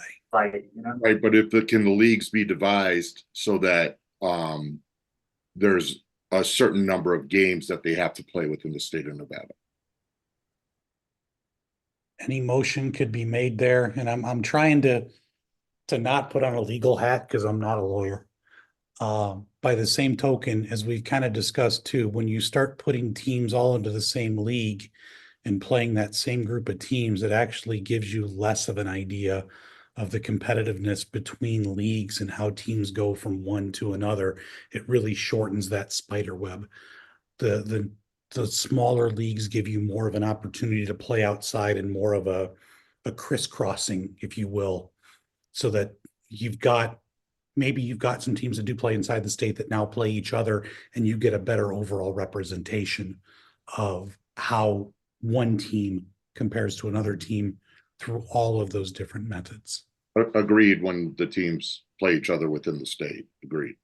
Yeah, and even we have some instances where team A plays somebody outside the state, team B plays somebody outside the state. It's not the same team, but somewhere down the road, those two teams outside the state also meet. And that does give us data as well. Mr. Rivera. Yes. I didn't know if there's anything you wanted to add. I saw you unmuted. Oh, no, I'm just listening. I turned it up because I was gonna see if there was something I could second. I'm fine with any system. I'll try for a motion. I don't know if my wording will be correct, but I'll try. First up, Ms. Habig. Okay. Someone's got to try, I guess, right? So I'll make a motion that we use the system that was presented today, that the realignment committee will create the leagues, but that they are movable from year to year.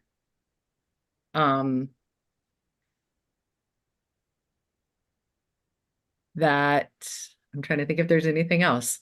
And that postseason would be determined by a committee at a later date. Couple of things before we go any further with the motion. I want to make sure we're clarifying things here.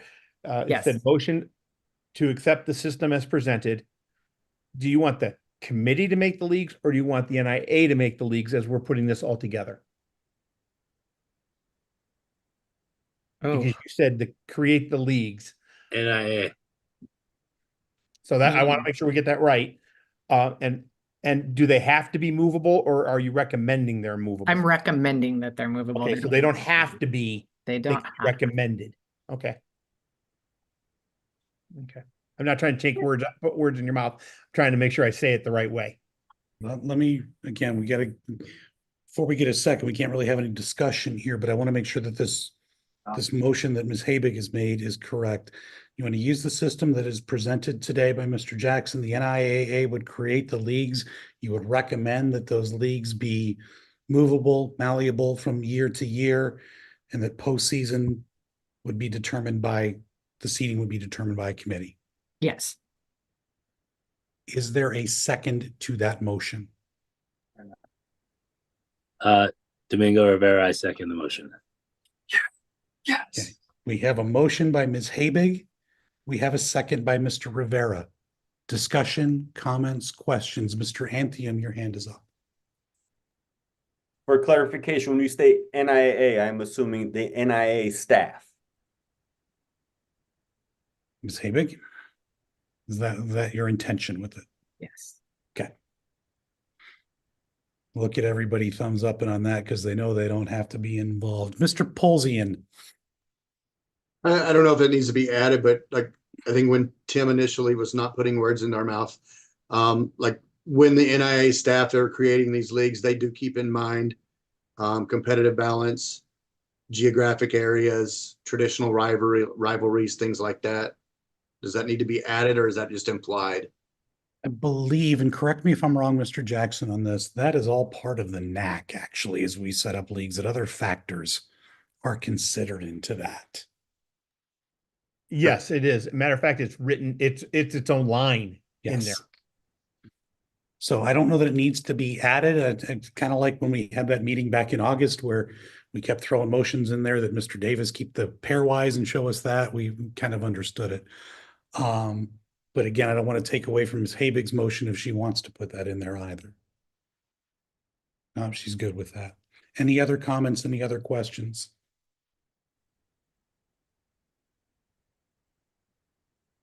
Okay, Mr. Jackson, do you suggest, since I don't have legal counsel here, do we do a roll call vote on this, or do we just throw it out there for a yay and nay and then see what happens? Roll call.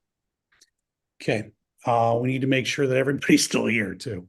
So let me go back to a packet. It's not good when I'm hearing people drop out. Okay, we'll do a roll call vote on this. As I call your name, please indicate that you agree with the motion by saying yay, or please indicate that you do not agree with the motion by saying nay. Ms. Formaster, Yay. Mr. Katz, Yay. Mr. Baldwin, Yay. Mr. Vick was not here. Mr. Fitzsimons, I believe, had to leave, but Mr. Fitzsimons? Mr. Parker? Yay. Mr. Brooks? Yay. Ms. Scott was absent. Mr. Tao? Yay. Mr. Larson? Yay. Mr. Odegaard, I believe, was absent. Mr. Cottrell? Yay. Mr. Pearson? Yay. Mr. Sullivan was absent. Ms. Habig? Yay. Mr. Polzian? Yay. Mr. Rivera? Yay. Ms. Sanchez, I believe, was absent. Mr. Anderson? Yay. Mr. Taylor?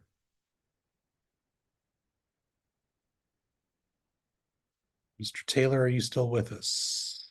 Looks like he has dropped out. Mr. Schreiber? Yay. Mr. Magrum?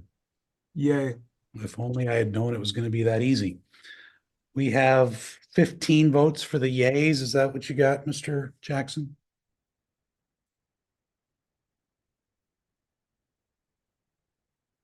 Yes. Thank you. And we have no nay votes. We just have a few people who are absent at this point. So that motion does pass. Congratulations. Thank you. Any other words of encouragement? Item number 7, comments for the good of the order. I ain't keeping you any longer than this. Thank you. Thank you for being here today. Thank you for listening to us. Thank you for hashing this all out. Keeping in mind, as we sit here right now, we will take this to the board on that November 13th, 14th range. Hopefully it passes through there. Our next meeting, if that's the case, would be December 3rd in the Reno Sparks area, in-person meeting for placement.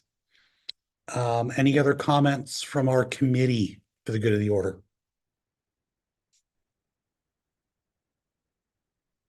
Hearing none, we'll move on. Public comment. This time provides the opportunity for citizens to address the committee about any matter not listed on the agenda. Items raised during this portion of the agenda cannot be deliberated or acted upon until notice procedures of the open meeting law have been met. Should a member of the public wish to speak on a matter not listed on the agenda, it is asked that said person complete a public comment card and submit it to an NIAA staff member prior to the opening of this item. A limit of 3 minutes per person and/or 5 minutes for the spokesperson of a group may be imposed. It is requested comments be directed to the committee as a whole. Comments that are deemed to be irrelevant, repetitious, offensive, inflammatory, willfully disruptive, or deemed to be personal attacks will not be permitted. I do not see any in my email. Mr. Jackson, do you have any at your site? No email, nobody here. Ms. Wonder in the NIA office? Just have anybody myself there? and I, nobody's in here. And no emails to you either, ma'am? Negative. Thank you so much. Okay, again, everybody, thank you. It's lunchtime. Go get a great sandwich or whatever you'd like. We appreciate your work. We'll be back in touch when we hear from our board at 11:25 a.m. This meeting is adjourned.